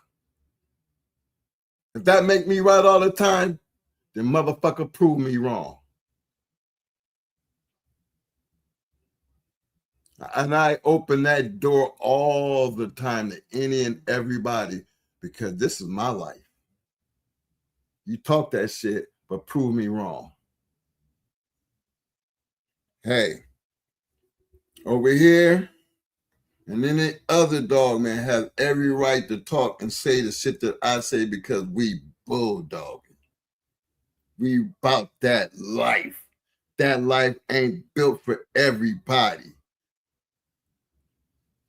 This channel is supposed to be for adults only, so I don't have to worry about talking to your kids. I'm talking to grown-ass men and women. Some of us have lived longer than others. For those who have lived longer, you young ones learn from what these old men with the experience are sharing with you. Their stories, because it's their fucking life, whether you believe it or not. It's entertaining. You don't go listening to go shooting holes in what somebody else done in life. Like, come on. I just seen it right there when somebody asked what they heard about 357 and never threw a fucking pup. Now, where would shit like that come from? Of all the times and how long all that's been, that kind of dumb shit comes up. And for me to be able to call it dumb shit, because that's exactly what it is. I'm not going to say, people say shit. No, that's just dumb shit.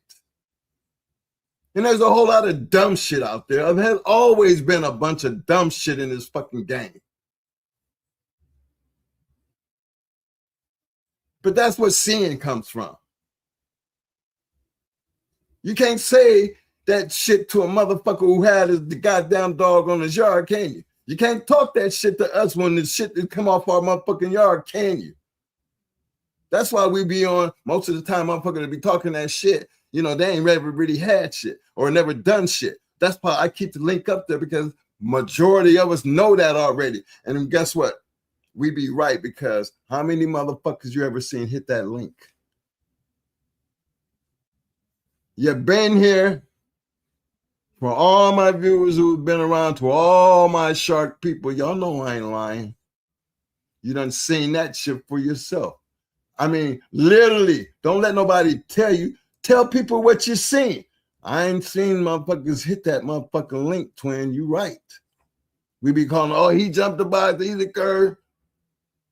Because I'm not going to talk about your mama. I'm not going to talk about your kids or your family. I'm not going to call you out your name. All I'm going to do is hit the link and we're going to talk dogs. Anything other than that, I ain't going to be sitting here listening to. Because that's just me sitting here listening to a motherfucker talk shit. And I ain't never been that motherfucker. Never. I prefer not to hear you if you're not going to try to be relevant to the conversation I'm trying to have. So that's the part, that's how I feel like I'm going to get my respect from on that end. And you're going to see me.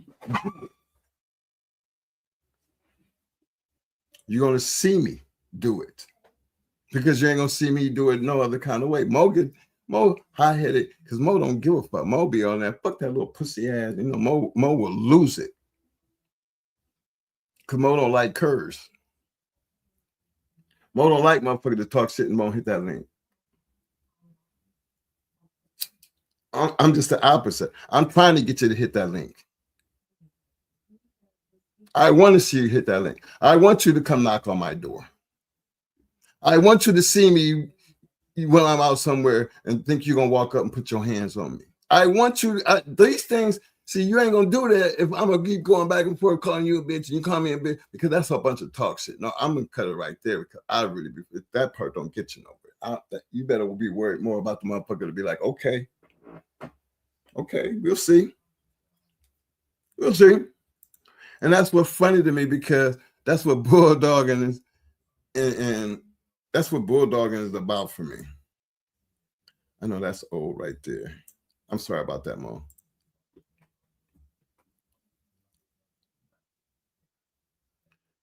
My man Pants 305 in the house. What up, fam? I'm sorry, I'm just getting down that list, because you know I don't really be reading the chat while I be sitting here talking, because it distracts me. But my man Van said it was no grand champions. Hold on, I did that wrong. You did that, Mo? You got this. But he did say it was no grand champions or champion sterile on our yard. They all had offsprings. Vance, you hurt my motherfucking feelings, because you know we was trying to do the 357 move when y'all wasn't breeding him at the time. You know what I mean? And we knew each other, so it's not, you know, I laugh about it now.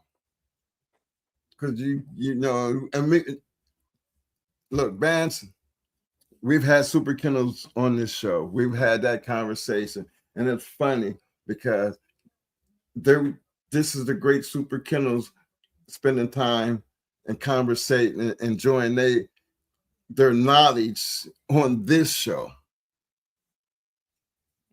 Abby, I mean,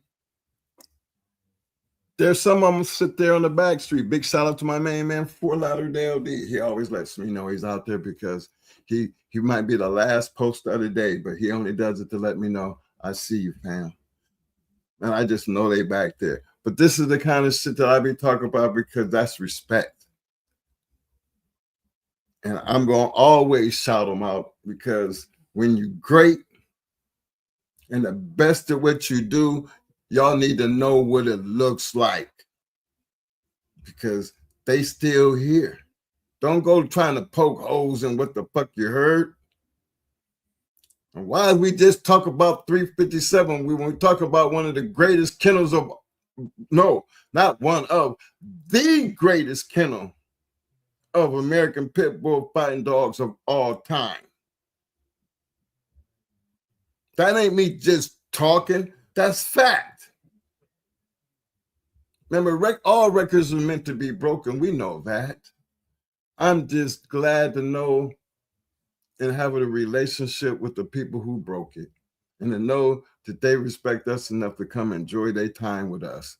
Because one thing we all had in common, and I ain't never tried to put myself on their level, but trust and believe, we was all bulldogging.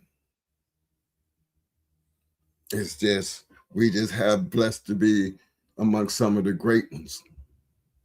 So I don't have no problem being humble to them, being at the bottom of the totem pole. But let me tell you something. It takes a lot to even do what we did. And look at all the great ones ahead of us that we show homage to. Y'all better step up your motherfucking game. Big shout out. I'm here, boss. I see you, fam. My man, Mr. Guy Ghostin. What up, fam? Appreciate that, man. Big shout out to my man, Insane Honey Badger. He said motherfuckers willing to be loud or wrong, but not in public. Well, I don't know.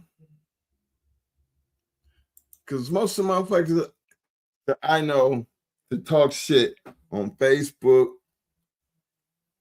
on these podcasts, you know, all this social media shit. They be loud and wrong and they be public as fuck. I mean, in some of the worstest ways. Because I think y'all even gave it a name. It's called internet gangsters or studio gangsters. You know, the studio gangsters for the music industry, and then internet gangsters for like the internet. So yeah, we those kind are out there. You know what I'm saying? Have they always been around? Yeah. Because if you go back and look at some of the old journals or some of the old magazines where you was writing in, you had so many people talk about so-and-so was ducking me and all this other shit. And then before you know it, you got all these crazy stories going. And y'all remember like the beeline thing, you know, nobody wanted to believe the beeline was it. And then you had these 35 people swerving down, oh, they fucking lying and all this shit. And then Jack says his part, but then the whole reality of it, a motherfucker finally peep his head up trying to save face. You go get this dog that's supposed to beat three champions, and they going into a 2-time winner and get their ass whooped. I mean, in the worstest way, quickly. That's what that shit looks like. You talked all that shit. Forced to go in there to do nothing but get your ass beat.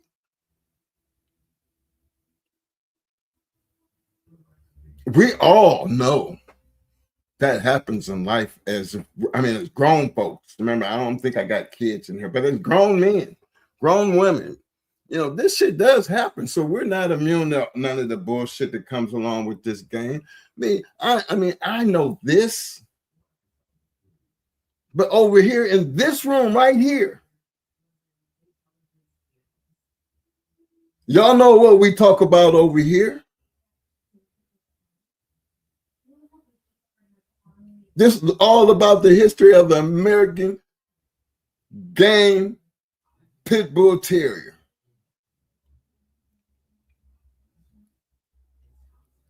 Dogfight.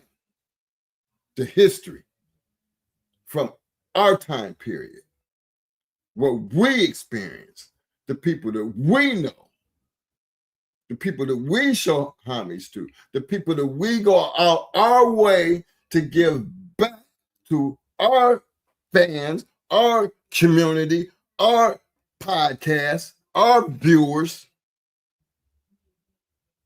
that they gave to us.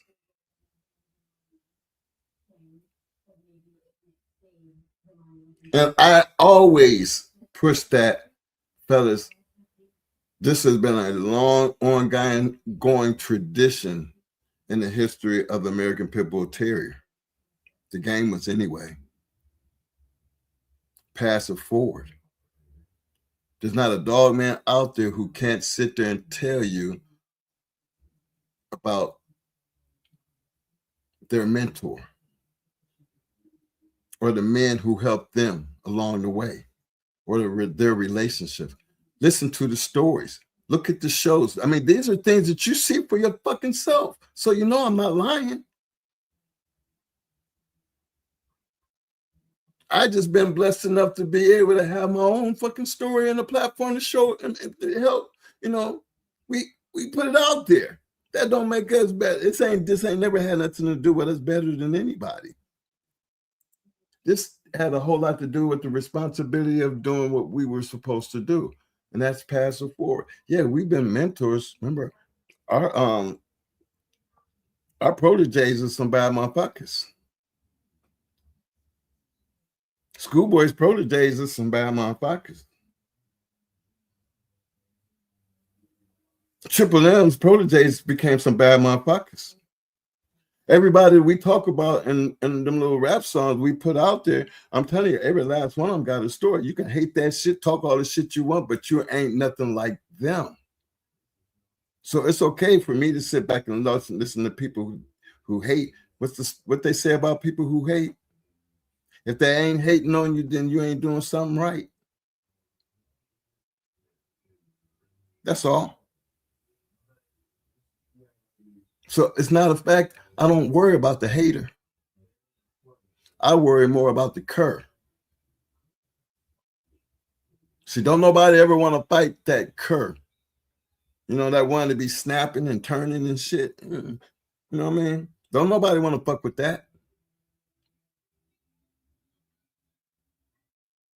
Because the cur could be a dangerous motherfucker. You back anything into a corner, you're dealing with something dangerous because that's a life or death situation. My thing is, don't put yourself in that situation.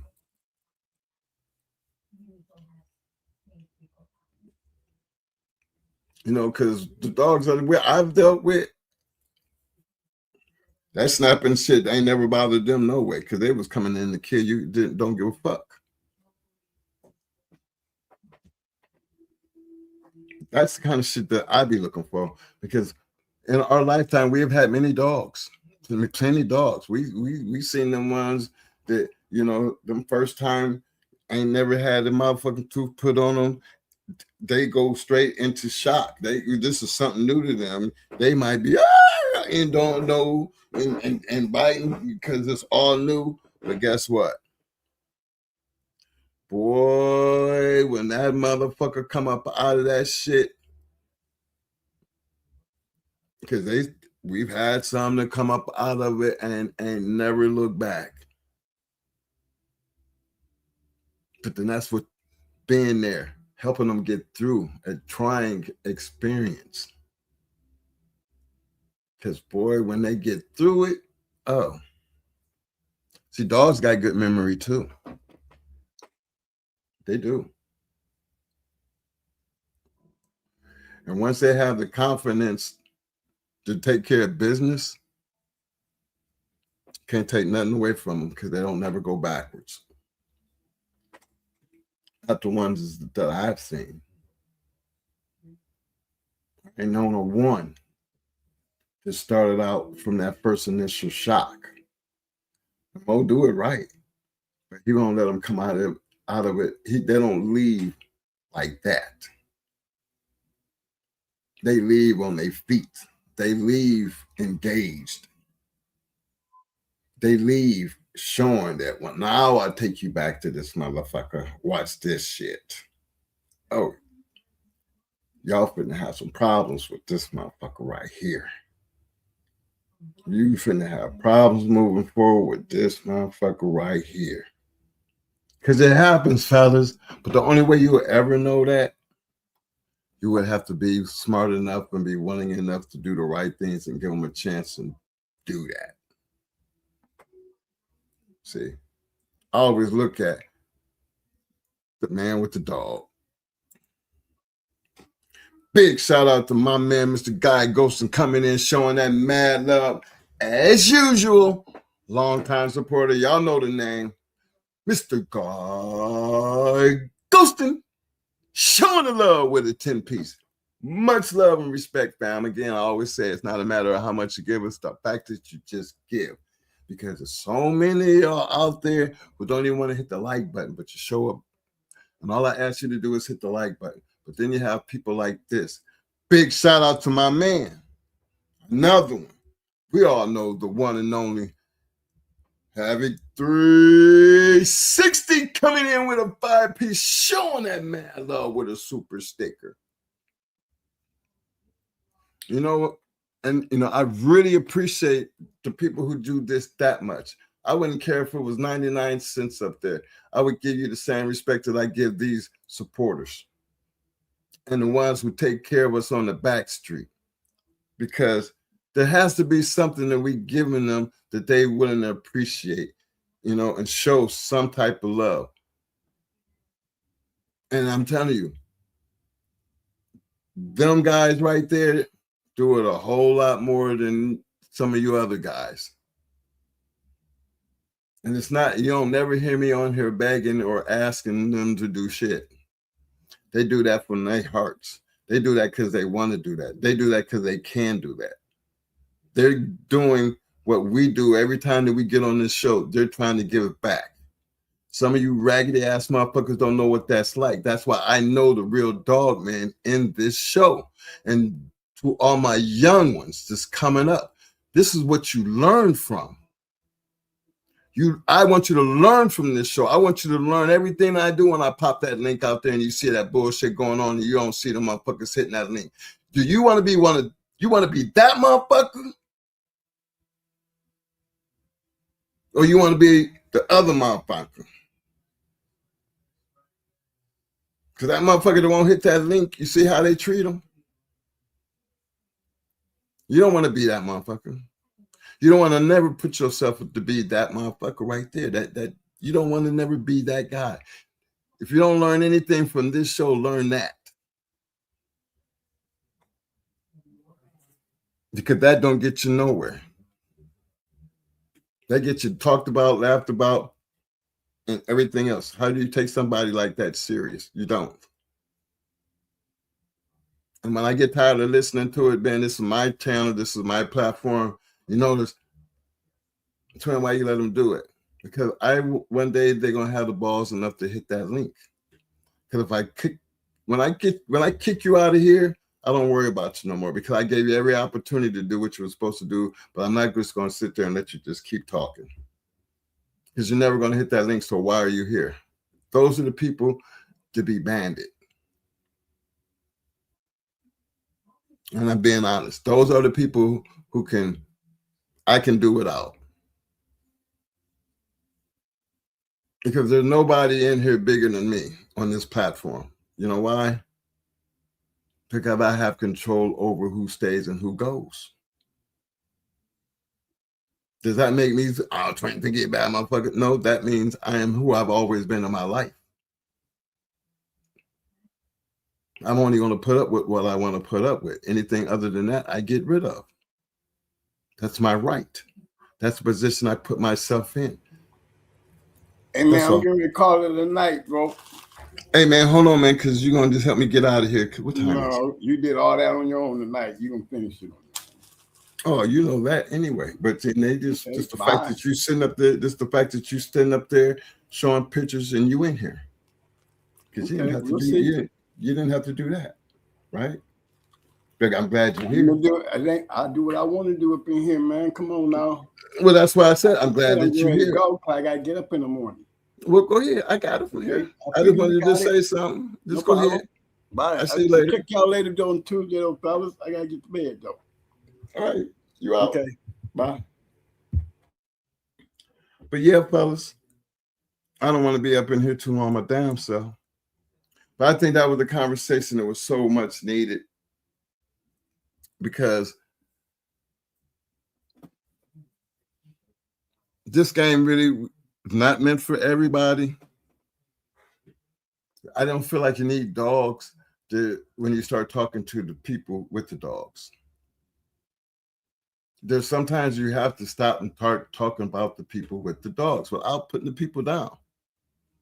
That's just putting the reality of the game, because it's easier for us to talk about the dogs and the game when you got the right people listening, trying to learn something, trying to understand something. We don't generally have this conversation. Most of the time when they let me talk, and y'all know I don't do nothing but business.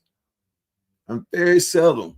I believe it, I get a little bit more time now to have this type of conversation than I did in the very beginning.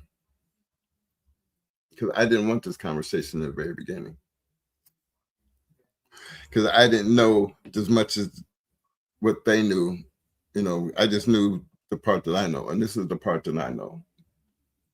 And I want my audience to understand, what part of this game are you trying to play? We done talked about the dogs. We done talked about the men behind the dog. We done talked about the breeding and all that. We didn't even talk about the bullshit. But how does that make the next man better? By showing you the dog man that you don't want to be. The dog man that you hear and the work that they put in and why it should be respected. That's the dog man I be wanting you to see. That's the business side of the game, because that's the most important part of the game. Because without you, the dog man, the dog ain't gonna never be shit. The dog might be better than you. So we can't skip over that part of the game. We can't help but let that be a part of the game. So enjoy that part of the game. Enjoy the fact that you love this bulldog to the point that you have the time to come and share this type of time. And some of y'all do it consistently. And because of y'all is why I showed up tonight. Even Mo showed up, but he didn't really do much.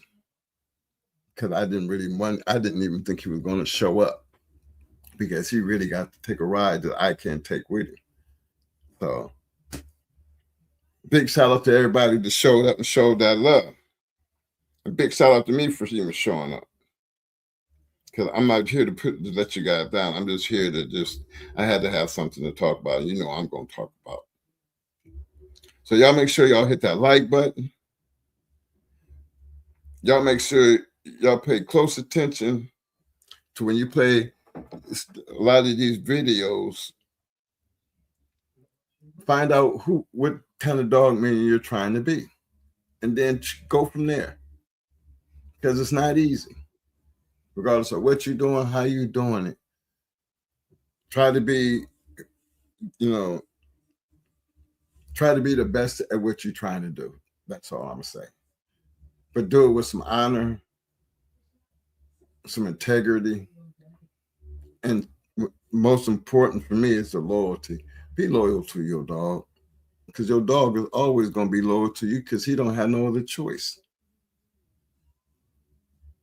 He needs you to feed him. He needs you to spend that time with him. That's how serious this game is. And I ain't just talking about the game dog. That's any dog. We're going to share that kind of love with all our dogs, especially when they already have a purpose.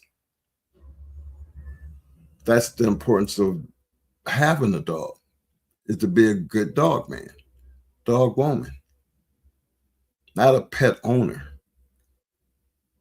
As a pet owner, I don't really get into them, because pets is a little bit different.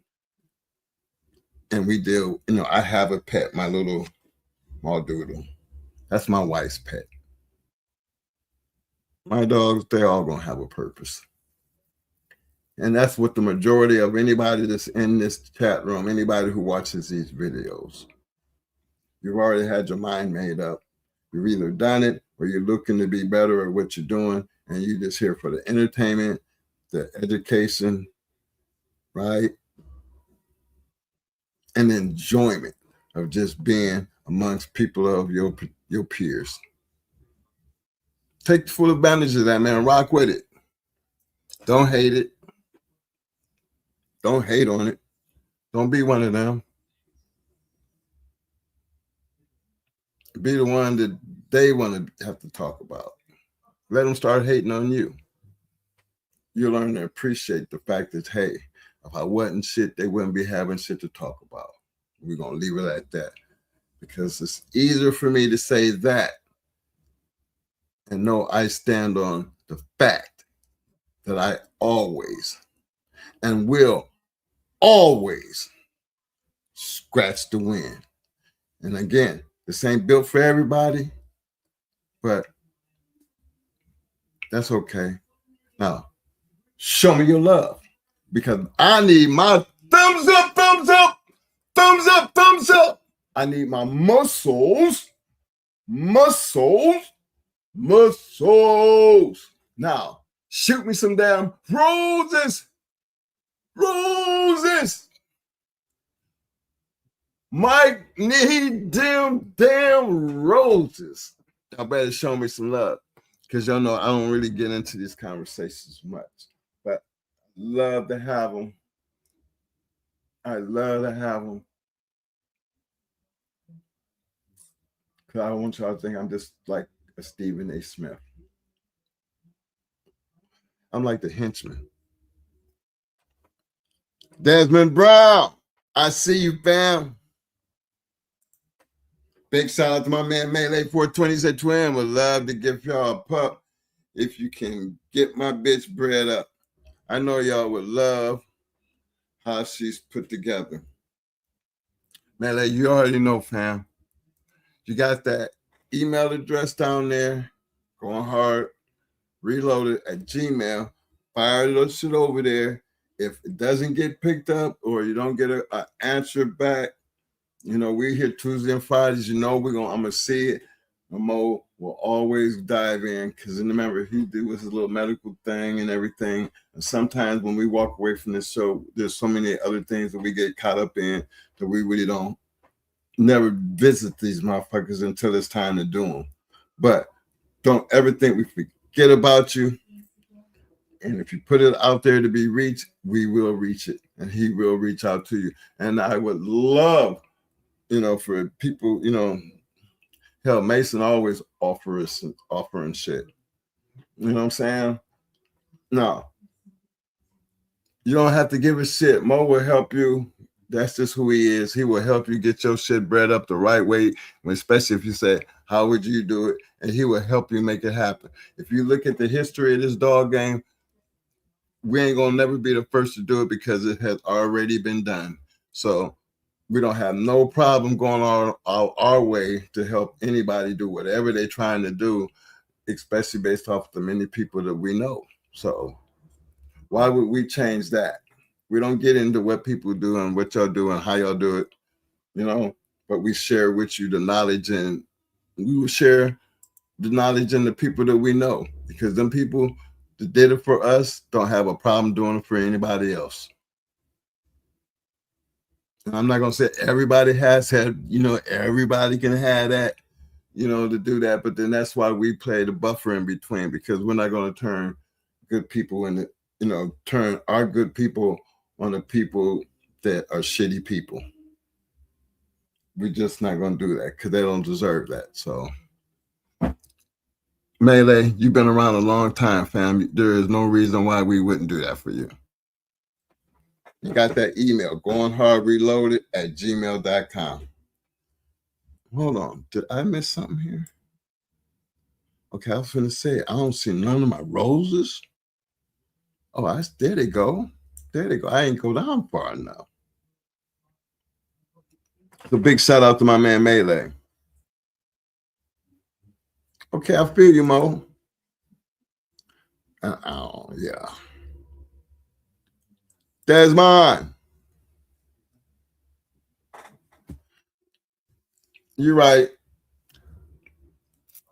What's the funny part, Desmond? Because we sit up here and we actually be talking this shit. But much respect, because I think it's not the part you respect ain't the funny part. I think the part you respect is the seriousness that, you know, we really be about that life. So that part about that comment, I feel you, fam. Funny, There's a lot more funnier podcasts, just that we can't stand up to when it comes to funny. But the respect part, I feel you, because that's the part I'm trying to cover. I don't know no jokes. I don't get into none of that shit. I don't know how to do that. But sometimes some of the things that we say might be funny, but if real shit is funny, it's only funny until it really get real. And this Bulldog game, it's when all the laughing stop and the real begin. That's the part you got to get used to respecting, because not everybody can do that. So over here, that's the way I take it. Because I don't mean to be funny. I really me myself. I really mean to be serious as fuck. But I just might have a funny way of doing it. But you're right. I respect the fact that you respect the fact that you even here to make a comment like that. And I ain't here to knock you on it. I just feel like, you know what, fam? I'm glad you respect something about it. Can't hate on that at all. My man Guy was like, I found different than the Ruckus. Hit me up. They're cheaper and better. Okay. We were just talking about that Ruckus shit too, Guy. Because that Ruckus shit is really about that shit. Big shout out to my man, Ben 305. So I'm glad we have a podcast that people can come to and shut down the rumors. Yes, sir. It's always open. And Vance, you already know you already done been up here before. And at any given time that you feel like that you want to come up and represent anything, or just do what we did the last couple times and let's talk Bulldog. That door is always open, because you don't never have to be down there typing. I think they would love the conversation. For all those who's never heard you, all you got to do is go back. For all you people who have never heard, if you type in Go on Hard Kennels interview with Super Kennels, it's going to pop up. This is the man. Enjoy the conversation, and we're guaranteed to have him up here again, because again, he's out there in the chat. He don't have to be out there. He's out there because he want to be out there. But great conversation, and fam, that door to you is always open. So any rumors you want to address, anything you got on your chest, let me know, fam. I will open that door and we can let them in, because I will drop that link in a motherfucking minute. So, fellas, I appreciate all the roses. I appreciate the love. I appreciate everybody just bulldogging. Keep it real, but be safe. If you're going to do it, try to be the best of what you do. And like I told you before, don't be scared. Just be true. Nothing to be scared of. The dog doing all the work. But have it in your heart to always, and I'm going to say it again, you better always know what it means. Know what it means. I know somebody told me to even do the scratch the win thing, you got to really have some balls. And I always kind of looked at it, well, I never really looked at it like that, because without it, if the dog quit, it's over. I just never, it's just something that we got stuck on. I felt the game that, meant more than that. And again, we weren't the only ones doing it. So if that meant we took balls, I just call that bulldogging, real bulldogging, because there's nothing wrong with saying, hey, even though they might be gambling, when you bulldogging, ain't no two curves walking up out of here tonight. I don't want to be one who won and my shit still stood there behind a rule. That's why we always wanted to make it a rule, because I don't feel comfortable walking out like that. And most of the guys who did it, they felt the same way. So I go to show you just how much we believed in our shit, that we could do that. Okay? So that's no knock against the people who didn't do it. But again, there shouldn't be no reason why we should have to look at it any different than what everybody else was doing. So evidently it must have meant something, because when you bulldogging, you try to keep it as real as possible. Let the dogs come out. Let the dogs satisfy the outcome. And that's how you really want to find out what you got. Really want to find out? Put that motherfucker back in there to scratch the wind. Because every time they do it, that gives you that much confidence in what you're doing. And I've always been a confident motherfucker. Until Tuesday. Y'all stay safe. Enjoy the rest of y'all weekend. You know what? Hold on. Let me deal with my man, Dez. Because I don't want... Dez, I'm going to take care of that hardware, fam. I really appreciate you coming. He said the funny part is how you and Mo go back and forth. Hey, Dez. You know what, man? That is my twin brother. I know it'd be some funny to y'all sometimes because, you know, Mo is who he is. You know what I'm saying? And it'd be funny, but, you know, you're right. I feel you on that. Because if y'all really knew me and Mo, I mean, you know, we only on here Tuesdays and Fridays. You know what I'm saying? If y'all know how me and Mo, and we see each other pretty much every day of our whole entire life for the last 60-something motherfucking years. It's very seldom that we ever really be apart from each other. So if you got brothers and sisters, you know, and depending on how your relationship is, I guess this twin thing is just a little bit different because we might look alike or used to look alike, but you know, we are really still two different people. And we do not give. I don't never try to change him, and he'll never try to change me. And to y'all, it's funny, but y'all seen me and Mogra at it plenty of times on this podcast. You know what I'm saying? Because it ain't nothing. It's going to go down because this is just who we are. And you're right. It might sound funny to y'all, but it's just normal for us. Because we don't give a fuck where we at. Shit. The thing is, long as the job get done, and I think we made it through the show. So I got you on that one, homie. I'm going to definitely take care of you on that, fam. Trust me and believe. I just don't have that thing here. Hold on. I'm going to take care of you before you leave, before I sign off. Because if everybody else can walk around here and with that damn hardware, I need to take my time and take care of my peeps. Hold on, fellas. Hold on. While I'm doing that, getting this thing together, I got something for y'all right quick. Let me do this like this while I'm working on this thing here. We in the trenches, feel that hunger in the air. Trenches, Welcome to the yard. If you're tough, you can stare. Yeah. Welcome to the yard. Where the chain spots shine, bloodlines run deep. Every Pedigrees prime. The game APBT, worldwide pride. You come correct or stay the hell outside. Legacy made. We grind, we hustle. Twin bosses, Mo and Mike locked in the scuffle. Yeah, we run the yard, iron fists and grit. When the sun comes up, no, we never gon' quit. Dudo and Devo, legends carved in stone. Patrick Bolio made the yard they home. Tanned and yellow, they whisper through the trees. Echoes of greatness, feel that legacy breeze. Going hard.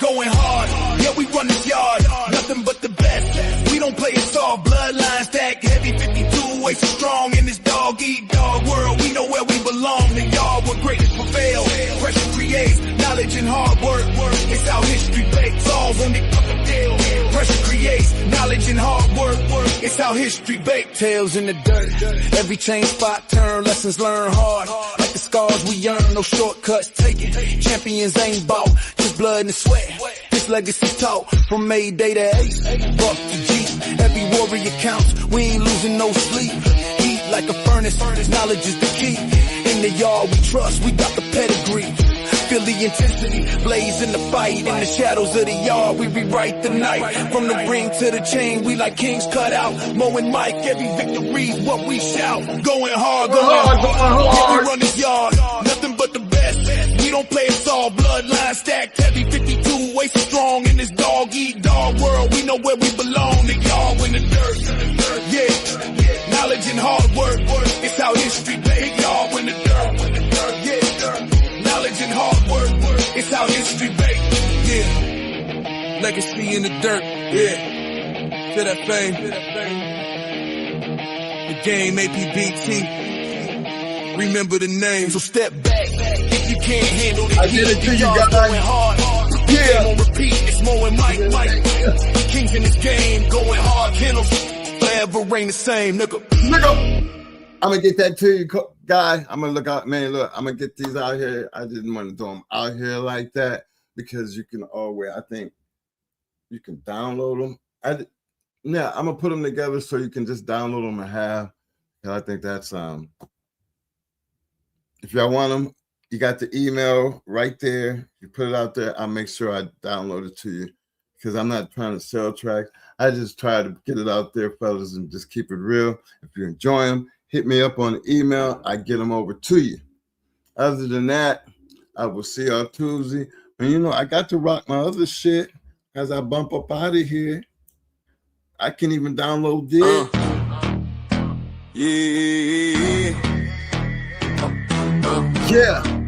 Better know my head, but I don't talk about it.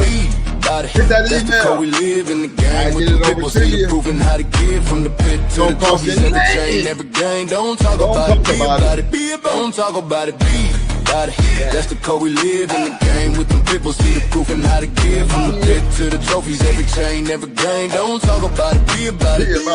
Most wanted Kennels in the spotlight, danger alert, come with the name. Super Kennels competition, all built for the fame. Work Kennels was the work and work, while Cherokee kept the game strong. Evolution built a bloodline, where the heart come from. These dogs ain't hype, they the truth in the pit. Every pedigree stamp, when them paws hit the street. Ain't no fairy tales, this that real y'all grit. Don't talk about it, be about it. That's the pit bull script. Shout the brothers with the backbone thick. Veer brothers, color brothers, Bishop brothers legit. They don't talk about it, they be about it every day. Put the work in the y'all, let the results say. Them boys on the rise, yeah, the circle stay tight. Plow boys, wall boys, Havana boys in the fight. Different flags, same ground, same fire, same spit. Don't talk about it, be about it. That's the litmus test. Legs in the doom, behind set tone.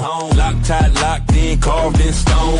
Church boys hold it with the pit bull gauge. Fruit colors on, man, Sean B in the maze. Arsenal game bill, but your knife stay sharp. Only in America, walk them down, ram in the dark. DSK and Metal, high dog, pound by hard. When they hit, praise to the men who rock this shit. Don't talk about it, be about it. Yeah, they live it. Fat boy the legend, Lil Buster, real strong. Southern bulldog, keep the bloodline long. Latin force pressure, sniper don't miss. Shaded day, shaded with a killer instinct. Twist, super night power, unit whole rank. Boot camp, click hitting like the Sherman tank. Little fine with the vision. Tennessee dog pound, got their eyes on the pit. All legendary, really the shit. Don't talk about it, be about it. Yeah, they built it brick by brick. Talk about it. Yeah, they built it brick by brick. Talk about it. Yeah, they built it brick by brick. Talk about it. Don't talk about it, be about it. Don't talk about it. That's the yard law, from the pups to the legends. Everybody stand tall. Every name on this track got a story that's lit. Don't talk about it. Every name on this track got a story that's lit. Don't talk about it, be about it. Call this some legendary pit bullshit. Pit bullshit. Pit bullshit. Pit bullshit.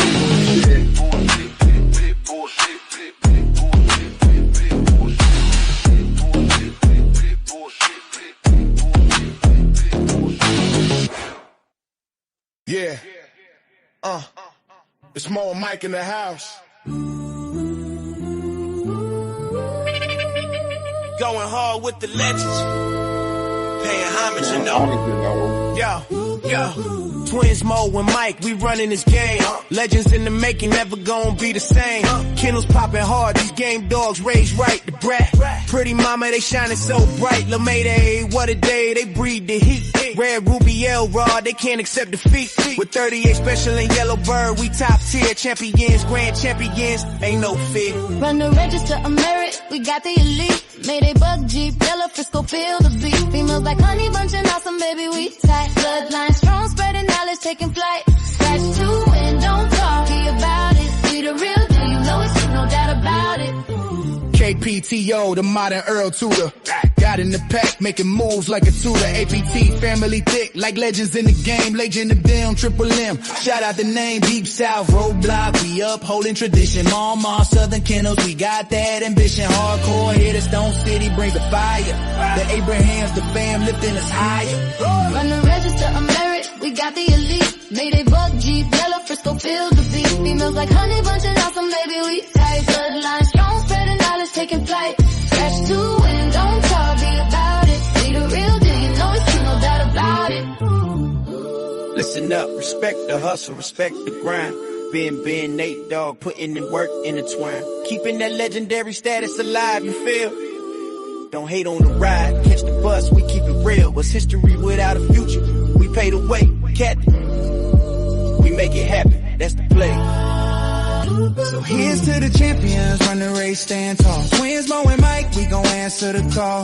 Legends in the game, yeah, we holding it down. In the world of game dogs, we wearing the crown. Run the register, I'm merit, we got the elite. Mayday bug Jeep, yellow Frisco, feel the beat. Females like honey bunching awesome, maybe we tight. Bloodline strong, spreading knowledge, taking flight. Scratch to win, don't talk, be about it. We the real deal, you know it's true, no doubt about it.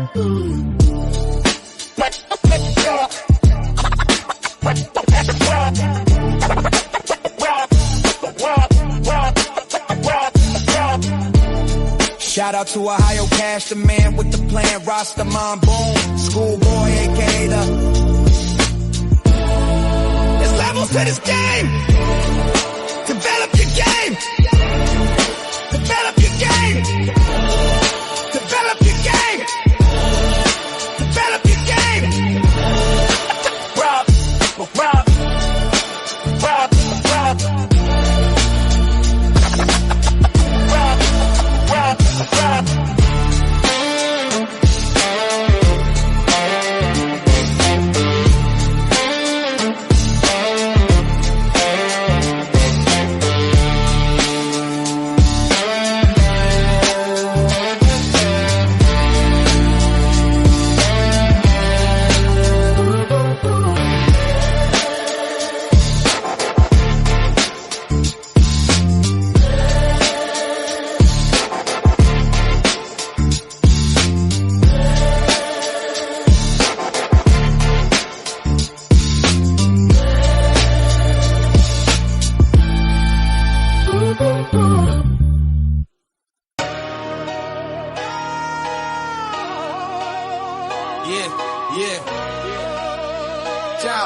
Going hard, Kennels, yeah, we run this yard. Twin bosses, Mo and Mike, every day they go hard.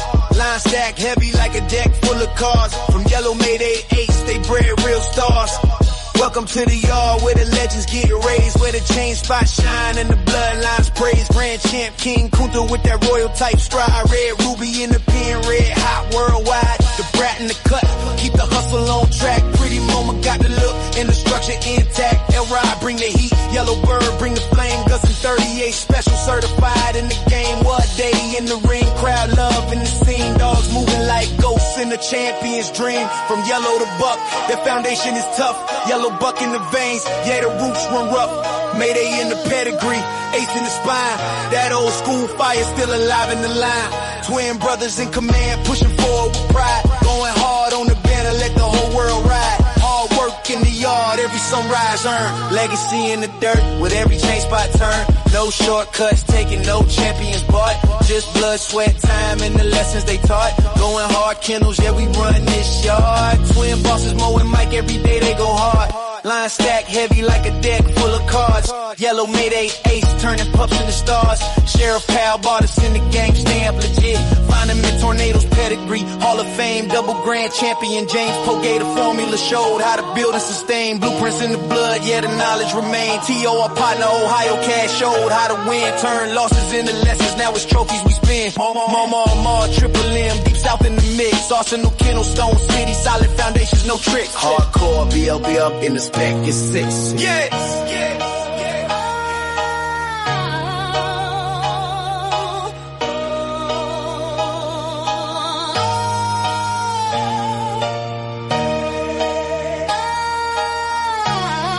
Yeah.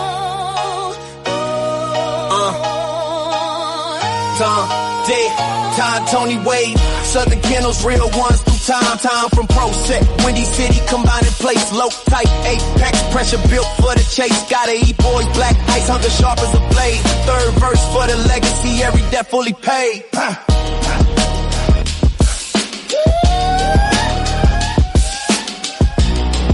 Yeah. I said third verse for the legacy, every debt fully paid.